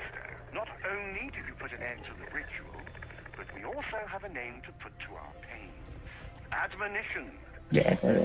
Goes may remain a fake for the moment, but names held. Yeah, because if you remember in Vermintide 2, the last boss we fought was a rat that casts magic on the back of a giant rat over Stormfiend thing. You can be sure I'll After we find went work. to like the ice place and we had to fight the two general Yeah. chaos guys.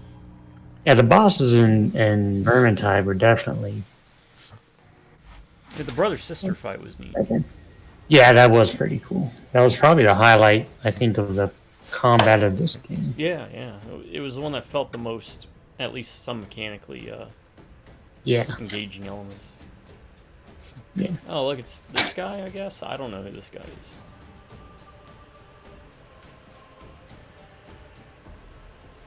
Acolytes, you've both done well. Skipper played a battle for Senior staff evaluate Tertium. the two of you as commendable. You've earned Oh, I got a special cutscene. reward, a formal Oh, place in the I War skipped it. for one of you. For the other, I don't know what this battle for Tertium is. Inquisition. Wrath of Unforgiving. He's pointing a gun at me now. Like he's gonna execute me, and there's another The person up traitor there. has at last And been the other one's a identified. traitor. Apparently she's been with us the whole time, this chick, but I don't remember seeing her. And he shoots her, because I'm obviously not. Is she the one from the beginning? Nature from It doesn't look like it. Looks like she's just another one of us. So maybe she's just like a different group. And he shot her. She ran away once she realized he knew that she was a traitor. Now I'm still kneeling and everyone's looking at me.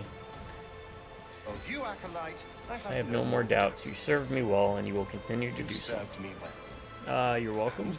You will I guess this is the continue governor. to do so. Mm. Welcome to the Warland. Welcome. Welcome. to I the guess we're now Inquisition. part of the Inquisition. All right. Get the maintenance servitor in here before. Oh, now I got that song on my head. Maybe he's an Inquisitor. Inquisition. All right, so skip the battle for Tetrum campaign. You can now decide whether to skip or play the battle of Tetrum campaign from the beginning. Playing the campaign means you need to make progress with the story to gain access to the mission variety. Oh, okay. I think that's what we just did. Okay. It's whether or not you want to be able to just do free play missions now that you've unlocked, or if you want to have a progression again. Start back at the first and have to play through each of them. Yeah, it's fine. Adds, Yeah. So what do we choose? Does it matter? Oh, I just said skip it so then we can, if we ever wanted to. All right, folks, that's going to be it then. In this episode, we covered top 10 sports movies, and then I'll get to the review and the whatnot. My top 10 sports movies were Varsity Blues, Necessary Roughness, Goon, Bad News Bears, the original. Wow, my handwriting on that was terrible. Rocky, Ladybugs, Hoosiers, Miracle, The Fighter, The Longest Yard, and 2 honorable mentions being basketball and rollerball. I have. Take my glasses off. Major League, League of Their Own, Any Given Sunday, Rocky, Sandlot, Necessary Roughness, The Program, The Wrestler, Victory, and Rollerball, and honorable mention for Little Giants. And there you go, folks. You got 2 top 10 lists plus honorable mentions for the price of 1 video. A better value you will find nowhere else on YouTube. Here at YouTube's best kept secret. 2 OGs chill with Jack and Jill. Or 2 OGs play chill with Jack and Jill. Alright, time for the review. The Ryan's Rating Review system is as follows. It is a system developed by the world's leading 3rd grade elementary school student science fair winners out of Connecticut in an underground Antarctic bunker where they worked alongside aliens from the planet of Saturn to develop a time-traveling device to go back in time to learn the mystical ancient arts of alchemy and then travel into the far-flung future to learn future sciences, mix it all together like a Reese's Pieces peanut butter cup to bring to you, through me, in the present, the best, most objective, honest, greatest review system found anywhere, anytime, any place, past, present, future, timeline, multiverse, universe, reality, you name it, anywhere. It's as follows, BAD, and it uses the currency or the rate, the numerical values, non-numerically, of thumbs and check marks. Thumbs up is good. Zangief Street Fighter 2 side thumb is okay. Thumbs down is bad. Check marks, green good, gray okay, red bad. B stands for boring. A stands for awesome. D stands for dumb. Is the game bad? Like it's bad to the bone, baby. You need to pick it up. Or is it just bad? So let's start with boring. Was I bored? The Left 4 Dead games, with the exception of maybe Left 4 Dead, or, you know, for me, Vermintide, because I am more of a fantasy player. But these types of games, if I had to play solo, I would probably find a little bit boring, but still fun. But playing with friends always boosts up the value. So I wasn't bored. There is a lot here, to be fair. The gameplay's engaging enough. I feel it's a bit of a less rock, paper, scissors challenge than Vermintide or Vermintide 2 was with the combat, but you do get dodges, like side dodge. You can dodge left, back, and right. Hardly used it, though. But all the core mechanics are there. So the gameplay loop's solid. The story was good enough. Nurgle. So I wasn't really bored. Especially with that, like we brought up, that boss fight with the brother and sister. That was good. Finally getting like a real challenge. There's a lot of cosmetics to unlock. Not really my cup of tea, but that's fine. Masteries and talents, though, are more my cup of tea, even if it feels a bit too, I guess, in your face, expansive. It could be a little bit overwhelming compared to, say, something like Vermintide. But this is neat because I do like the tweak and test around with stuff. So I wasn't really, and then you get like what? You get like 12 weapons per character, 6 guns and 6 melee. You get a bunch of different classes. Not in the same way as Vermintide, but there's still a ton of variety in gameplay. So overall, 1 thumbs up, 1 green check mark. I wasn't bored. Is the game awesome? Well, it's 40k. I got to play an Ogryn. It's arguably the best Chaos God, Nurgle. The brother and sister fight was really amazing. The soundtrack at times was really good, actually. I was kind of surprised. So yeah. 2 thumbs up, 2 green check marks. It's pretty awesome. And last category is dumb. What is dumb about the game that I'll point out? Well, again, the talents are kind of... The tree's just big. It's like, what do I want to build towards? Whereas in Vermintide, you do have a similar thing, and there are a lot of skills and changes between the 3 different classes per character, but each level set only has 3 options to pick from, and then once you pick it, you pick it. There's no, here's an extra 2.5%, here's an extra 6%, here's a 7.5% that works if you do this. Yeah. So less is more sometimes, and that's why I think it works a bit better in Vermintide 2, by breaking it down through classes, having very specific ones, rather than just having one big tree.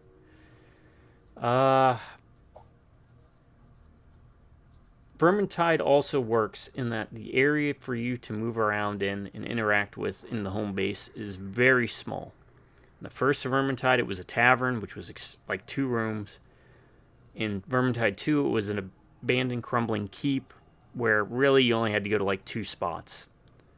The rest of it was just there for flavor. But here, you have to kind of run around to places and try and figure out where to go, what to do. Where do I buy? I have to buy that here. Okay. How do I get the item I want? You have to jump through a couple hoops of menus. So it seems like there was a few extra steps they added just for the sake of adding them. And I think that added a little bit of what we call bloat in the miniature community, which has been a problem for miniature war games for a long time. Things like War Machine got hit by it, Games Workshop got hit by it, when your SKU numbers are just so high because you have such unit bloat that sometimes it just makes it more of a hurdle than, a net positive. So that was a little dumb, not majorly. The fact that I don't mind not having individual actual characters and being able to create a character's fine. But there's something to say about having predefined characters, because look at Left 4 Dead. Look at how popular and well that keeps running. What about Vermintide? Vermintide still, I think, outperforms this game for the most part. I could be wrong, but by having actual characters with stories and concepts behind them, it makes them a bit more interesting. Here, we got to pick a background. Okay, that was neat, but what does it actually apply to gameplay-wise? It really doesn't. Right. So that was a little dumb. We're stuck playing the Imperium again. Why couldn't we be Tau? Why not be... I get the setting. It would be kind of weird, but you could have done like Tau, Kroot, Orc, Imperial Guardsman. And guess what? We're all working for an Inquisitor. There you go. We didn't have to go this route. But I get it. It's the Imperium. It's the most popular faction. On the plus side, it's not Space Marines again.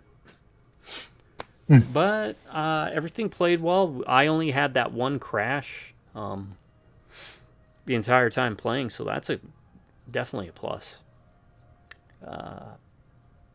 There is a lot of variety. That's also really good. To tweak how to play, as much as I was ranting about the talents and skill trees and masteries kind of being a bit overwhelming because of the options, I do like being able to tweak that, though. So that is a plus. Maps felt a bit samey compared to Vermintide, where locations, I don't think we've ever gotten like lost or felt like this looks like the same place we've traveled through. Unless we were replaying the level, right? Which is kind of the core of those games. It's less about having these big levels and more about having these defined, interesting, interactive stages. And I think they kind of missed the mark a little bit here. But overall, wouldn't call it dumb. So, we are all chaos corrupted mutants. I can give Darktide, Warhammer 40k, 3 thumbs up, 3 green check marks. Definitely recommend it. So, final verdict for me. Was it boring? Warhammer 40k Darktide? No, it was not boring. 1 thumbs up, 1 green check mark. Was Warhammer 40k Darktide awesome? Totally awesome. It's another great Warhammer game. 2 thumbs up, 2 green check marks. Last but not least, Warhammer 40k Vermintide. Were you dumb? No, you were not dumb. So, 3 thumbs up, 3 green check marks. That is the final verdict. How about you?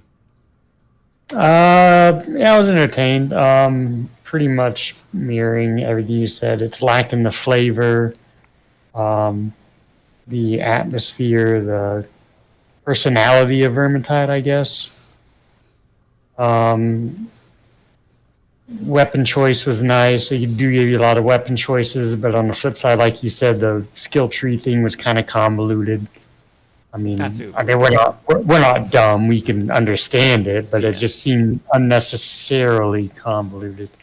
A lot of the same areas. I mean, it was fine. I was entertained. Playing with people, obviously, but definitely not as entertaining as Vermintide. And I hate to keep comparing it to it, but it's kind of, you know, they're both Warhammer, even though one's fantasy and one's 40k. But yeah, it was fine. It's serviceable for this type of game, but definitely, at least for me, on the lower end of the scale. But I was still entertained. All right, well, there you go, folks. We're going to call it here. Thanks for joining us, and hope you had a good time. Let us know in the comments some of your top 10 sports movies, maybe some we missed, how you feel about Darktide, how you feel about Vermintide even more. Hope you had a good time. We did, overall. You know, again, if anything, just playing games, hanging out, that's what we're all here for, especially with these videos. And if anything, yeah, I'd say if you got folks you can play with, or you don't mind playing with randoms, you can pick this up. Wait for a sale, though. Yeah, definitely. Vermintide, I'd recommend picking up. Don't worry, you don't have to wait for a sale. But that said, I'm going to call it here. My subscribers, you all stay awesome, and you have an amazing day. Or if you prefer stay amazing, have an awesome day. Drive by Rubberneck and Viewers. I'll catch you next time. Until then, folks, you all have a good morning, a good afternoon. Have yourselves a very good night. Night, everyone.